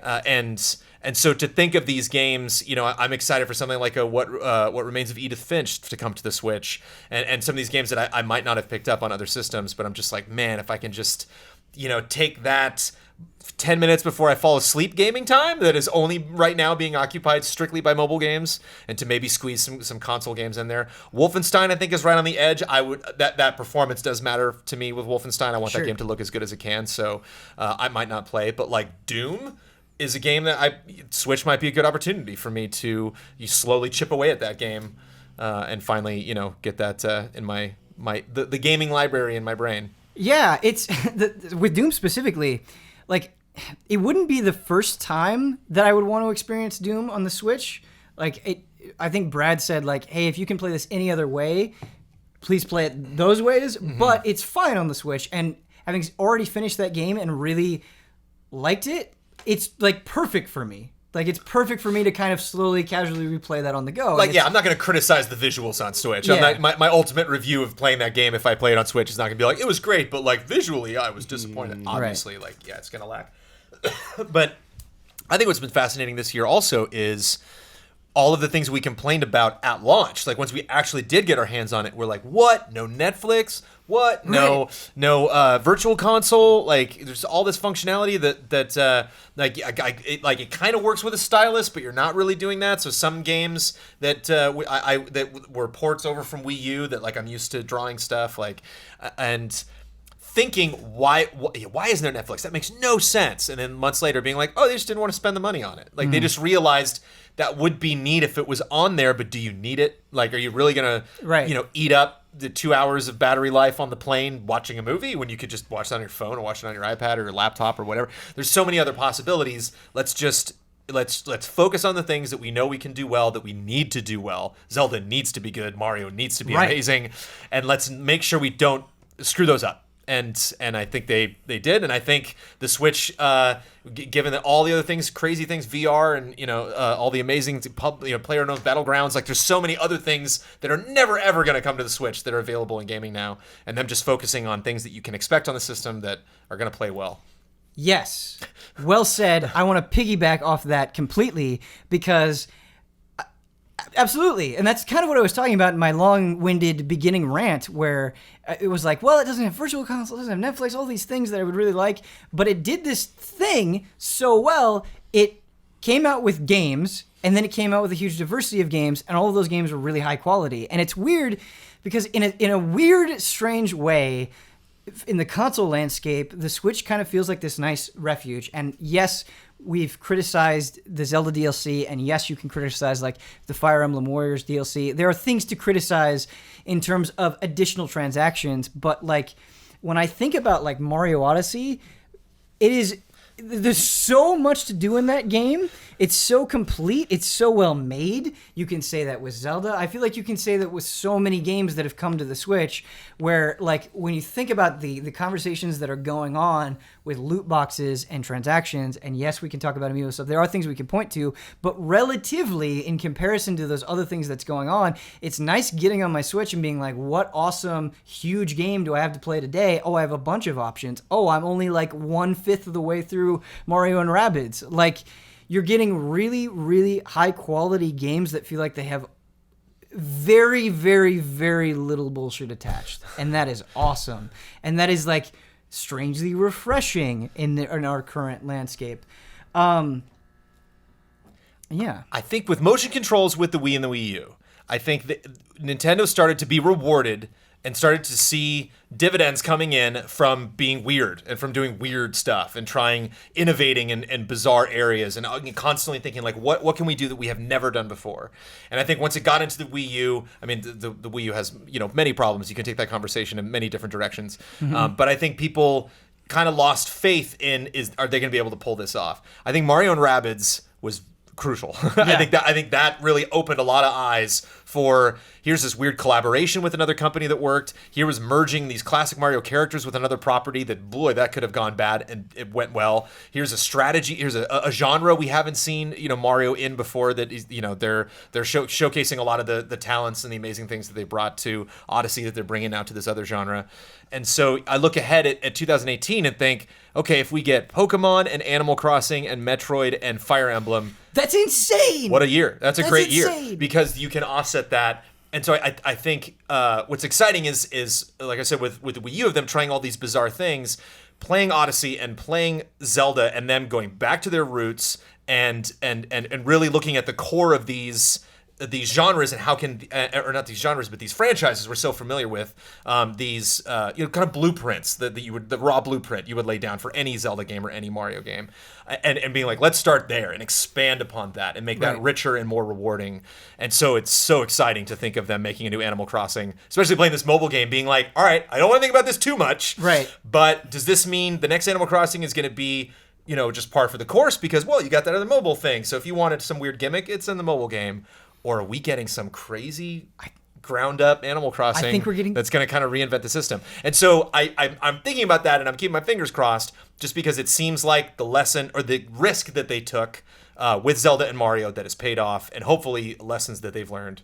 Applying that to Donkey Kong or Kirby or Yoshi, whatever franchises they have to work on. And because we're getting these experiences that are so thoroughly excellent in terms of just quality of game and presentation of new ideas, the Switch is in this weird spot that might sound like bullshit, but when these little stories come out, they feel like great victories in a way that I think like during the Wii U it would have been like finally, but here it's just like, oh, awesome. Like the Switch is in a position because it has nailed the core game part of it so well that like when Hulu comes, it feels like a victory. When Netflix comes, it's going to feel like a victory. It's not going to feel like finally. It's going to feel like, oh, awesome. Like here's a bonus because we're already playing so many awesome things. I feel like when Virtual Console comes, it's going to feel like this huge event as opposed to oh, wait, finally. Yeah. Damiani, do you buy that argument? I believe Hulu's already out. No, Hulu is out. I'm just saying, like, in the future when these little additions come. I mean, I'll be honest. the apps aren't Nintendo's fault. Reggie was interviewed and said it was Hastings and Netflix. They're the ones that are holding it up, not Nintendo. So it's not claims it was not their fault. So I don't know what the truth is there. But if it is true, that just means like same thing. Probably third-party publishers. These other companies probably like, Wii U didn't do so hot. We're not going to rush to get our apps ready for this. We got to focus on the new iOS updates and the Android updates on our phones and stuff, and the PS4 and Xbox One. They were probably like Switch, bottom of the barrel there. Yeah. And now they're like, yikes. We should have got something up and running on that. So as you saw, like Hulu came, and like I'm sure Netflix is coming soon. That's all to them. The virtual console thing will be interesting. That's the one thing you didn't mention that has been discussed in the past, pretty in depth, like what's going on with there. I mean, there's everything that runs the gamut of everything from Nintendo just wanted to clear the path for the classic system series, NES Classic, SNES Classic, to have room to breathe and not cannibalize their own sales by having a virtual console on the Switch, as well as NES and SNES Classics. I've seen counter arguments to that, saying that not everyone who's interested in SNES and NES Classic is also gonna have a Switch, like vice versa, like they're back and forth. Who knows if there's any truth to that? But I do find it a little bit interesting about whenever they do release the virtual console service, what it will be closer to. It sounds like it's not going to be what they've done in the past. Right. Sounds more like it's gonna be a service or subscription based, service, and you might have access to a catalog, which seems to be like the trend that Microsoft's already been doing that. PlayStation does that. You have PSN Plus, you have a gold account, you get access to some of the library. Like either each month you get certain games, or you get access to like a nice backlog. And I think Nintendo's trying to figure out what they want to do with it. I think they need to get it right as well, because they did get a little bit of flack for the Wii U Virtual Console. It wasn't like the best. I'm gonna say it was awful. Like yeah, because it was. The Wii U Virtual Console has really great things on it, but it was updated so slowly and so infrequently that it just, like the Wii U itself, it just was constantly draining its own momentum. Like with a subscription service, you kind of create the expectation of, every week or every month or whatever regular interval of time, we're going to change it out and it's going to be exciting. We're going to make you earn that monthly fee. That's what it has to be. But then I think about, because we've already done multiple consoles now with Virtual Console, not that it is amazing, but how excited are you going to be to download the original Mario Brothers for the 10th time? It has to be a selection of software that makes you want to jump in the first place, right? Or at least has to be a volume large enough that it feels like it's worth the value. I also feel like they have an opportunity with the Switch to have all the Virtual Console systems under one banner, essentially. It's been splintered on 3DS and Wii U and Wii before it. There have been certain systems, libraries available on one or more of those platforms, but not all of them have been on just one platform. Wii U did not have all of the systems on there. 3DS did not have all the systems on there. So it'd be nice if Switch has everything on there. Right. Has N64, has everything up to N64 in console, maybe even GameCube, because that was like the longest running rumor. It was that GameCube games would be coming digitally to Switch, which is a whole other thing that they could tap into, is just doing easy. We keep talking about Mario Kart 8 could potentially just been a cheap, lazy port. It wasn't, and I'm saying these are gonna be cheap and lazy either, but GameCube games are ripe for being re-released, because that system also wasn't the greatest selling system either. Just like the Wii U had some really amazing games on it. Yep. We sung the praises of Sunshine earlier, but holy crap, the GameCube library is pretty good. Yeah. And bring him out, maybe even just up-resing him to 720, the lowest HD possible. Yeah. Just to make him look nice on the Switch screen if you're playing undocked or just decent on your TV, would be a huge boon to that service. But yeah, having everything under one account, one system, so you going forward, it's hey, just keep this account going forward, like you have on Xbox and our PlayStation. Those games always go with you. You're not gonna have to worry about buying them again or something, which everyone keeps accusing Nintendo. That's the reason they keep doing this over and over, is to make you rebuy Mario for the 8th. But this is their time to make it right. Yeah. And if it's a subscription thing, it's hey, you just come and go, pay as you go as you please. You get access to it, you leave, nothing lost. Brandon, this is going to be the last question of the HOTTAKE. Oh. You have to name one thing that you personally, as Brandon Jones, not as a game industry commentator, but you as Brandon Jones, what is the one thing above all else that you want to see from the Switch specifically in 2018? Animal Crossing. Not to be repetitive, but right. that's my number one game. No doubt. Now, obviously you have a deep love for Animal Crossing, but above Metroid Prime 4, above any like Dream Suite Virtual Console, it is Animal Crossing. Yep. Why? Why do you think you need it now more than ever? Well, it's kind of like when I talked about not playing on Wii, because I didn't feel at the time when City Folk came out, like, it's not time to really get into this. Do you do like Animal Crossing rituals where it's like, the stars are aligned in such a way that now it feels that way, you know? Tom Nook's face in the stars. Like, I didn't have enough friends that owned Wiis that were interested at the time, and 3DS, I felt I was excited when it came out on 3DS. I got my own personal enjoyment out of that, but I didn't have there were a couple people at work, but it was always the question of like, oh, okay, can you get that? It's like, oh, I didn't bring my 3DS today. It's like, bring your 3DS every day. There's no day. You should bring your 3DS every day. I need those street passes. I need those puzzle pieces. I need the participation in Animal Crossing New Leaf. And I feel there's so much excitement around this console, and I'm like I said, I love Mario, I love Zelda, I love these other franchises, but I probably haven't been as committed to a franchise since I first was introduced to it from Nintendo that I have been with Animal Crossing, and it's so important. My love of Zelda is kind of selfish. Like I loved going through that world and experience the adventure that I had. Right. But I'm so excited to share these games to maybe introduce Animal Crossing to a lot of people that were really excited about Switch but have not gotten into that game. Right. And decide before I go in, I am going to make time. I am going to spend half an hour of my life every day, running around and digging holes and shaking trees.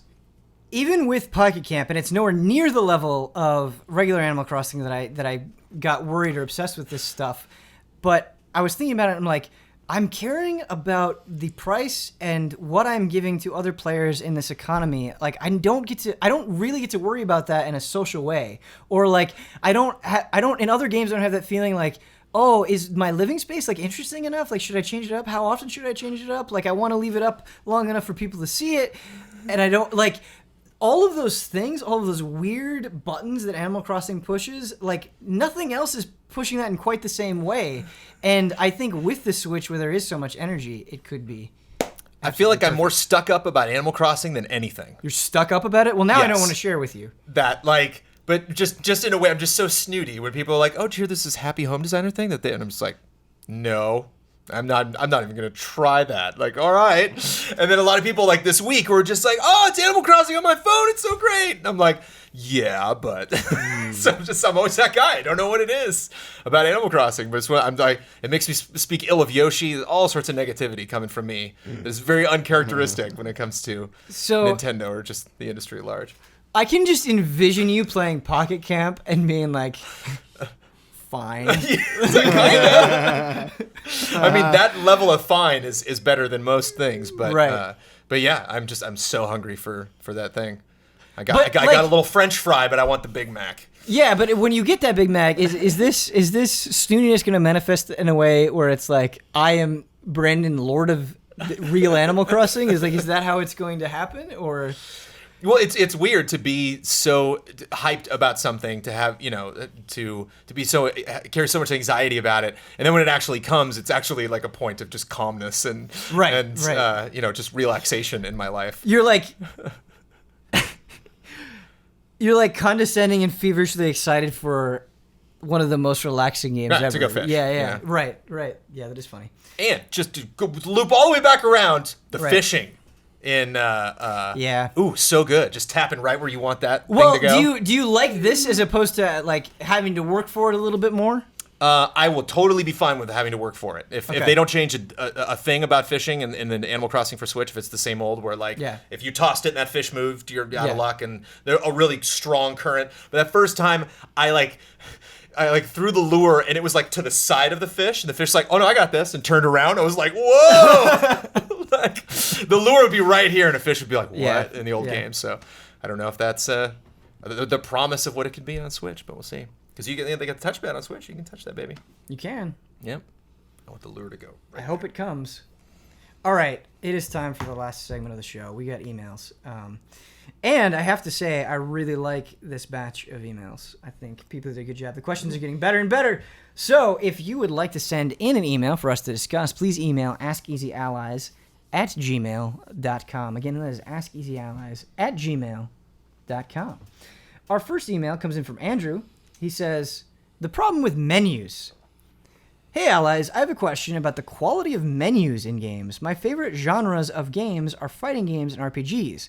In both of these, you spend a lot of time browsing menus to learn combos and manage inventory. With the limited time I have to play every day, I am finding myself choosing games based on how long you have to spend in the menus.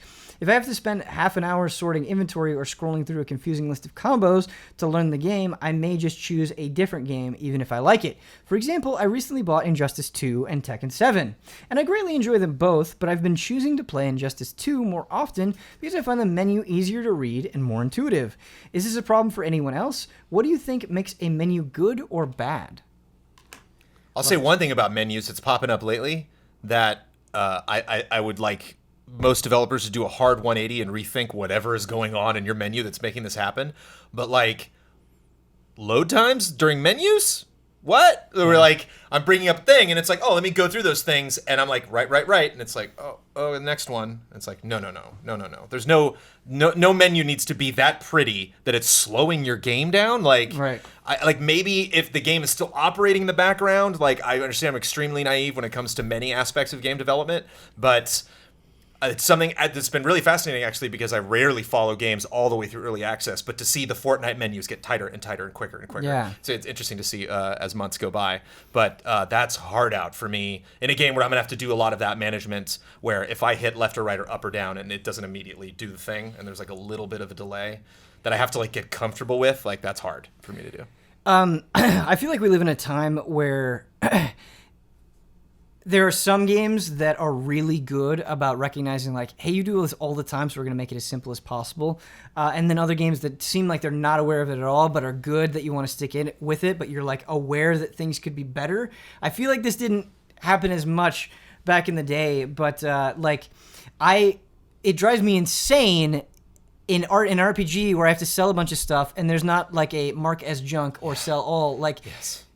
Every game, if you're going to make me do that, put it in there. Yeah. Why don't you put it in there? And just, I think there are some games that really focus on that initial impression, but don't realize, like, oh, wait, they're going to have to do this, like, 10,000 times. Yeah. Xenoblade Chronicles 2 is a good example. Sending those people out on mercenary missions, they, like, do this animation where they're like, all right, I'll do it. And then, like, one of your characters is like, make sure you have fun, though. And then they're like, cool. And then you see them sliding away. And it's like, that's fine, like, 1 time, 5 times, 10 times. But when I'm on my 100th time, like, just go do the mission, man. Yeah. Just go do it. You don't need to, I don't need to tell you, go have fun the 100th time. And so I do wish there was that acknowledgement sometimes of, like, how quickly you have to do this. I do think snappiness is a big deal. We're talking about the Switch and the Wii U. I've been playing the Wii U to catch up on things every once in a while. Like, we've been playing Yoshi's Woolly World, and it takes forever to do anything on that system. It's a pain in the ass. But the Switch is so quick and clean, and unless you have the direct comparison, sometimes you're not always aware of it, but, like, just speediness means a world of difference, and, like, will change your attitude going into a game sometimes. Damiani, what makes a good menu? Besides obvious stuff, I only think about menus when they have problems with them. Like, I feel like menus they just need to do their job and blend, like, just not get in the way, and that is what is a good menu to me. Mm-hmm. And you can go beyond that with the aesthetics and try and make something that looks, like, good. I think Sakurai, Smash Brothers, from Sora, it says it's like he did a presentation once about how, like, his wife actually is the one who does the menu designs, because, like, everyone seems to like him so, like, all the Smash Brothers menu interface apparently done by Sakurai's wife, because everyone's like, oh, really good design and stuff. I mean, it definitely has, like, a unique look to it. It's very stylized. I don't have any problems. I never think I've ever had a problem with the Smash Brothers menu ever. But what I do think that companies could do, pay attention to, and address more frequently is because everything can be patched now and stuff. Menus are one place where you can be excused for trying to patch and adjust it later on to make it a better user experience, or a quality of life adjustment, basically. And just if it's even the smallest thing in a menu interface, if enough people are complaining about it, developers should just like go ahead and like do something about it and like tweak it. And some of the menus I think that like have gone through the most changes like that have gone through developer revisions because they listen to the community feedback.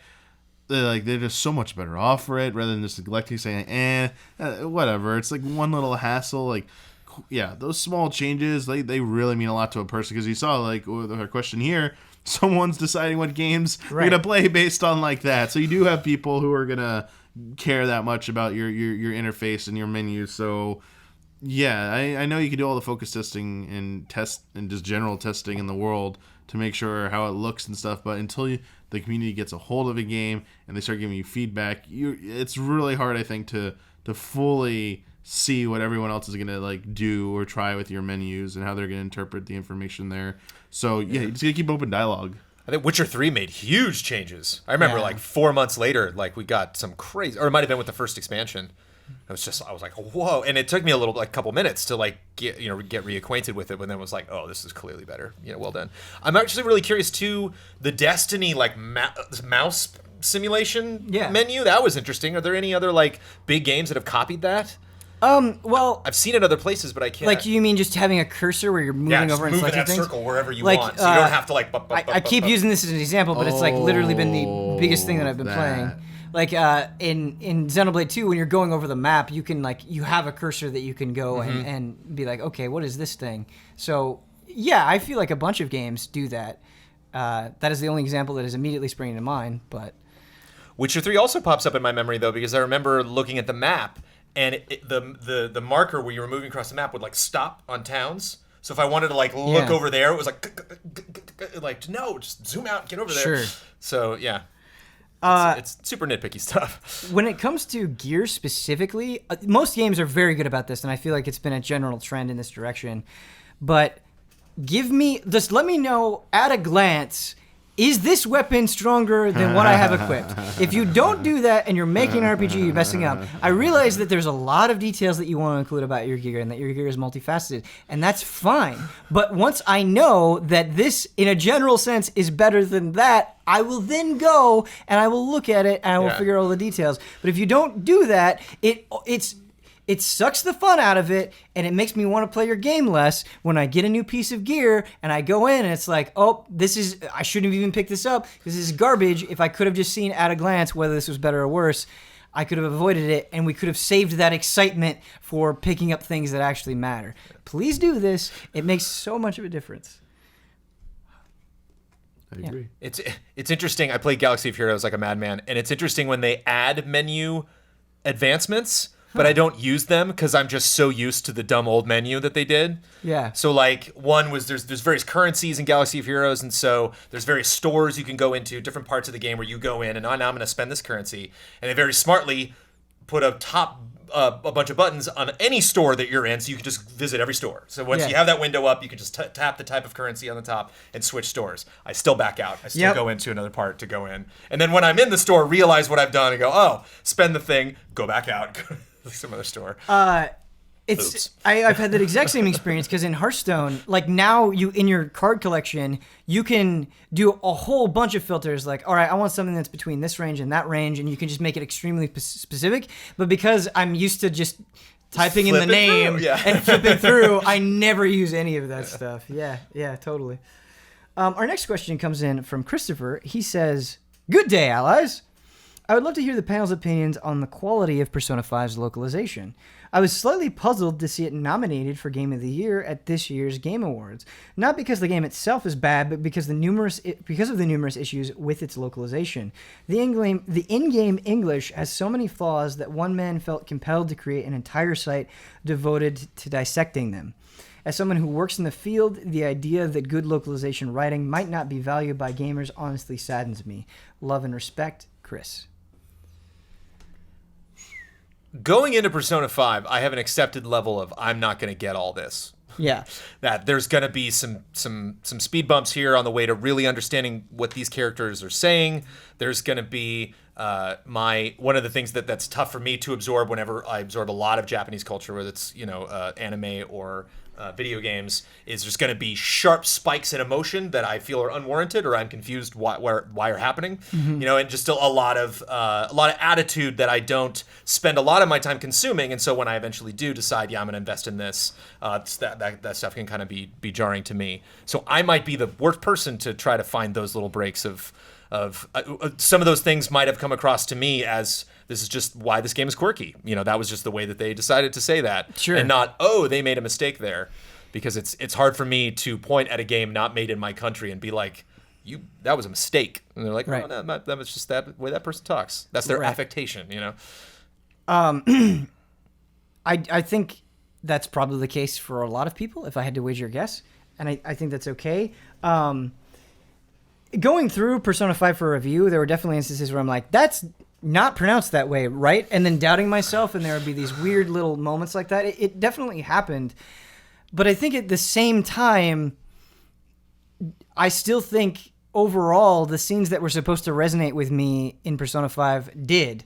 I was still charmed by the characters. I was still affected by the story. I still wanted to see how it wrapped up.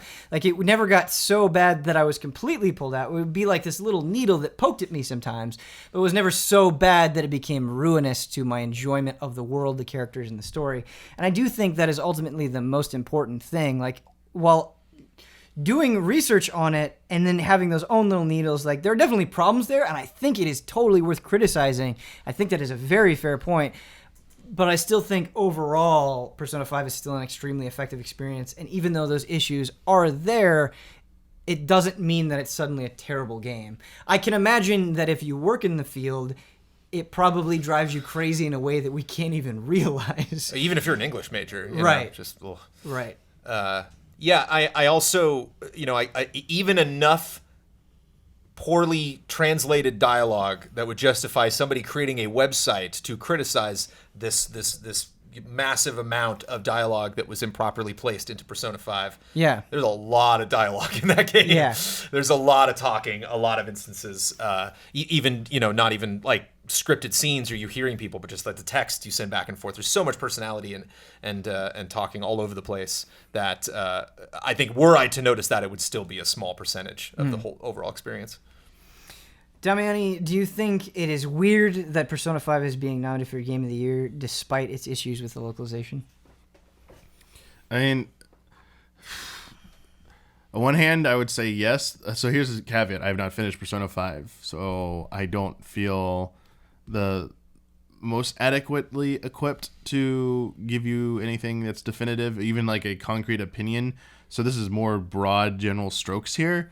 Someone were to come up to me and tell me, a person I trusted, and said, hey, everything about this game is good or great except the localization. So the story is pretty good despite that, but the localization is definitely holding it back. And you were to give me game B, which, excels at all those other areas, I'd be like, okay, well, this game was held back by one area, or this other game was excellent in all areas. It just gets in a weird, dicey area. So, like, my gut would be like, okay, what would you want to pick that's better than it this year? Like, what do you, how many games am I allowed to nominate in this theoretical thing? And or going by the Game Awards standards, like there's 5 nominees or whatever. It just comes down to like personal preference. Honestly, like this is like a game winning any Game of the Year award. It's like a nice accolade that the developers and publisher can go tout. I mean, it's nice for the developers to get that kind of pat on the back, but to us, some of us, there might be like personal satisfaction in something winning it, but like it technically shouldn't like impact us directly at all. Like, oh, Mario won Game of the Year or something. Like, yeah, like I get something out of it. It's like, no, just like we had a discussion when we got this title, and what do you do? Like, let the community go and debate its greatness now and stuff, or we'll debate it at some point. I don't like getting like worked up in. I don't think one area of a game, especially localization, especially if I'm curious if this person like that they also hate the story of it, or there's like the localization was not good. Right. So despite it being a good story, still I can't excuse the localization. Like I'm kind of curious to get that perspective. Sure. But I would need to see what the other contenders are, and I'm trying to go by like general things here. We mentioned a bunch of games today and like in the past. I don't know. Like gut feeling is no. Persona 5 should not be held back from a nomination for the perceived localization issues. I saw a lot of the discussion that went on when it was going on. I saw, I'll call them purists, who were just upset at the translation effort, the localization effort, the pronunciation of some names. There were people who came in to defend it, said like, actually, the character is really from here, so it actually would be said that way. It's like, got into all sorts of weird stuff. And what's a real shame, which stinks, I do want to bring it up as like a defense for me, even though I cannot go into debt. Like having worked previously at a company that specialized in localization of anime and both television and televised anime and feature-length anime, seeing it firsthand, the stories, like I've definitely seen lots of different instances and cases, and that it's not always so clear cut and dry as fans make it out to be. It's not always an excuse. Like some companies do use it as an excuse. I will say that they don't want to get into it, but there's a lot of things that go on behind the scenes that just can never you can't really get into all the time for various reasons, and you might not have all the full picture. So you like the reaction that some people jump to sometimes, right, is devoid of the all the information. You're basing it on incomplete information, but it's not always their fault either. It's this weird, imperfect situation that just like everyone tries to make the best out of. And I would like err on the side of like, wow, Persona 5, a lot of people loved it. A lot of people love everything else, like a lot about that game. Localization, if you don't like it, it seems like everything else in the game just excels so well that it's kind of hard not to give it a nod just for that. Like I can name you flaws in every single game I think is a contender. Like I don't think that is the worst offender there. Right. It's tough because and the reason why I picked this email is like I do think they really have a point. I think it is a good thing to bring up and criticize in a way that I don't think is done. And I'm not saying we do it by any means, but I think localization is not something that is analyzed with any sort of accurate way in general in games media, and I do think it is something that could be done better. But like Final Fantasy VII, not good localization. I still think that game is great even today. Like I still think it can be enjoyed even today. And there's so many components of a game that, like Damiani was saying. Also, when it comes to awards, if there's the idea that game I wanted, that game that I didn't get because I speak English and not Japanese, and this was not translated the way that I wanted to, but there is that Japanese game that because I'm fighting so fiercely for this to be corrected and to point out why it was done wrong in the US, to me even highlights more how good that game was in its original language. Yeah. And so it's tough for me to criticize something just because one small part of it was botched, by people that might not have been the core development team. And so it's like hard to like, that game deserves to be shot down. That is a really good point. Like the game is originally made in Japanese. Right. The Japanese version, like I would, in this situation specifically, if you put a gun in my head, it's like find someone who's fluent Japanese and ask them how they think the story is, how the voice work in Japanese and stuff. Like I will take that opinion over someone who's going over the English translation. Right. Because no matter how good of a localization team you have,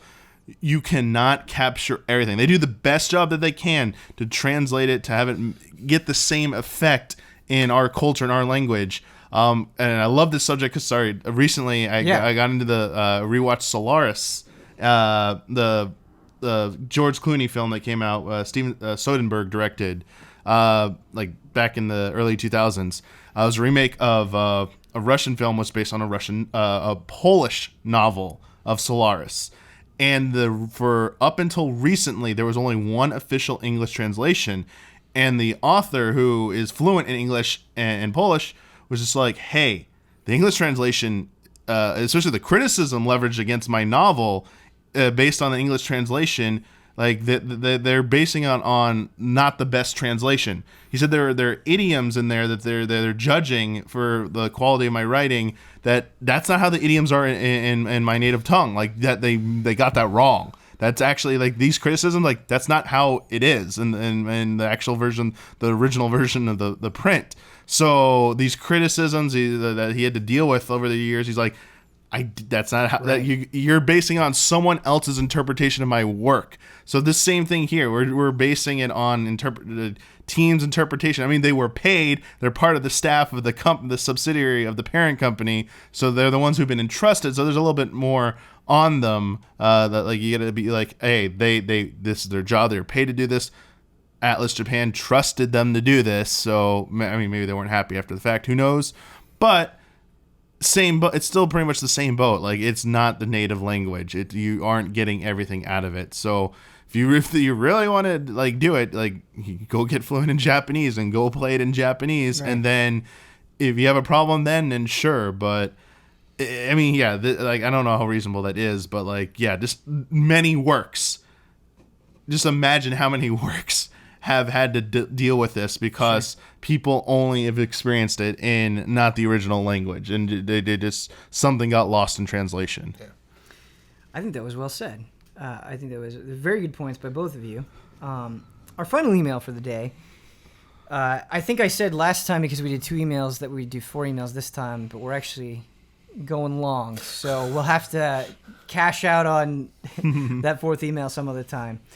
And I think there might be quite a bit of a discussion behind this one. This is from Marcus. He says, hello, uniquely talented and knowledgeable panel.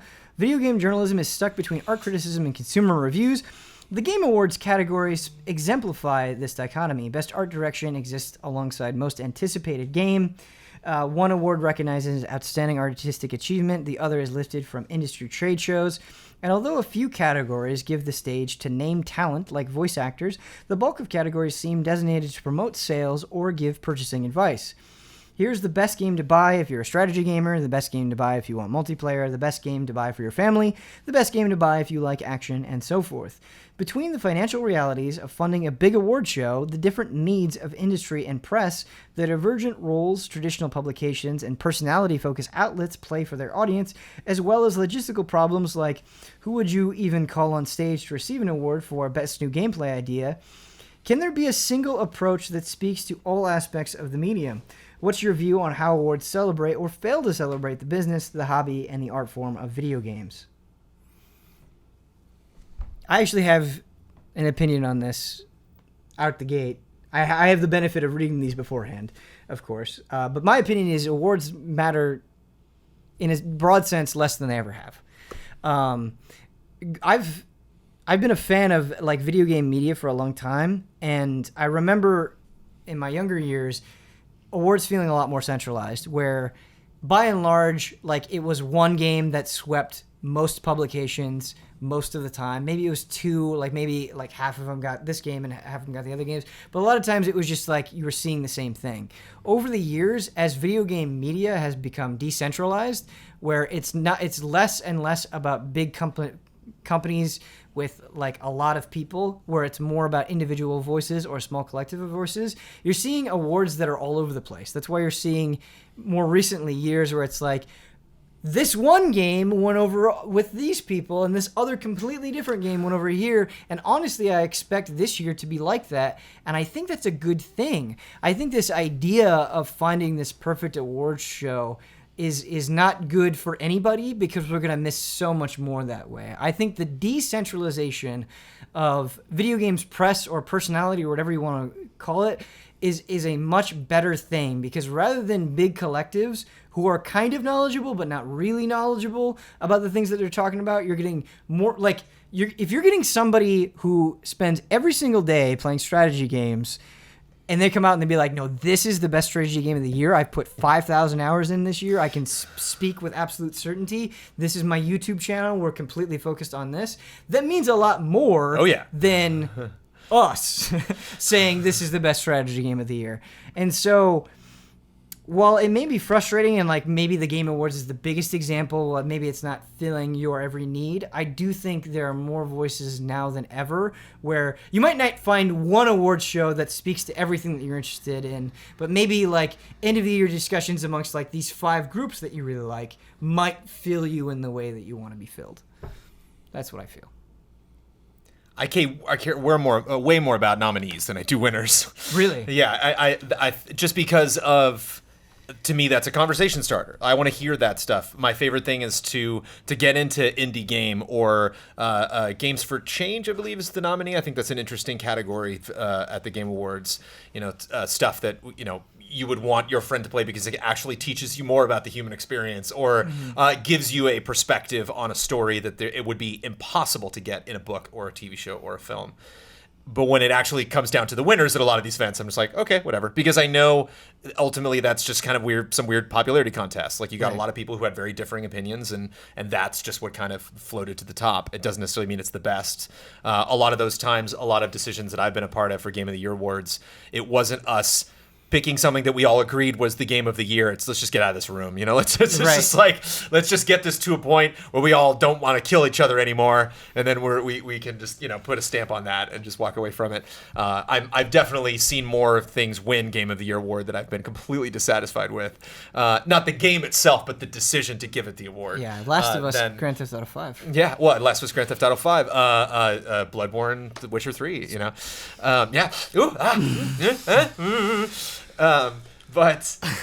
And so that's a lot of times when people say like, no, that shouldn't have won, that doesn't make sense.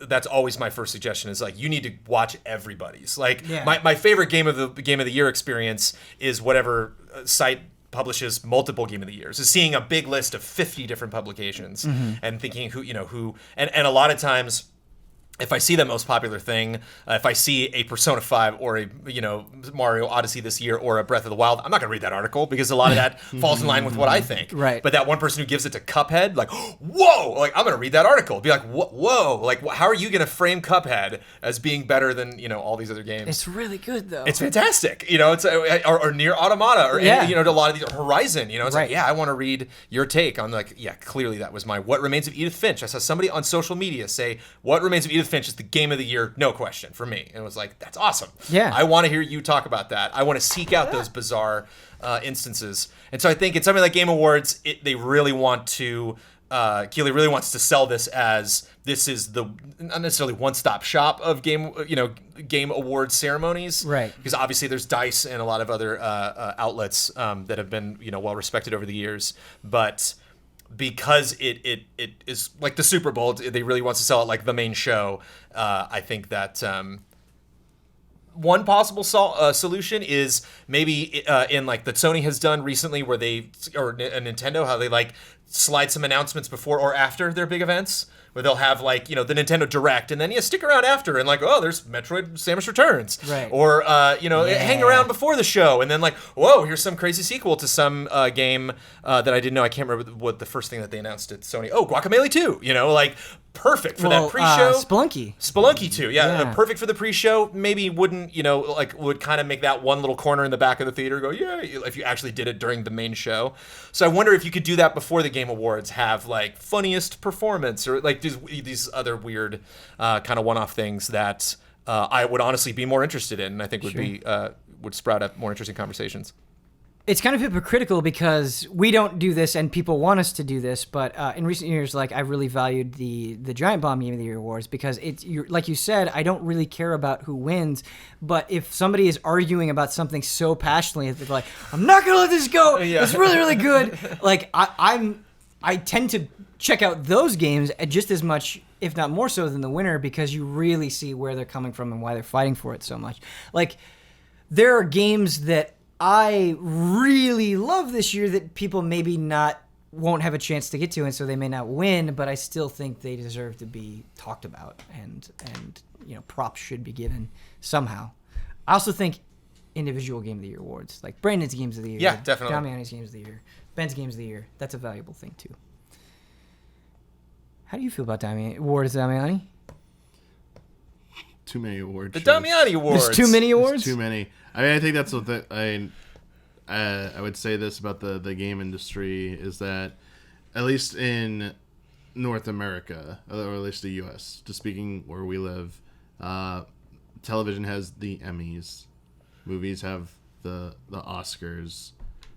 We have, as you said, we have the Game Awards, we have DICE, and we have the GDC Awards.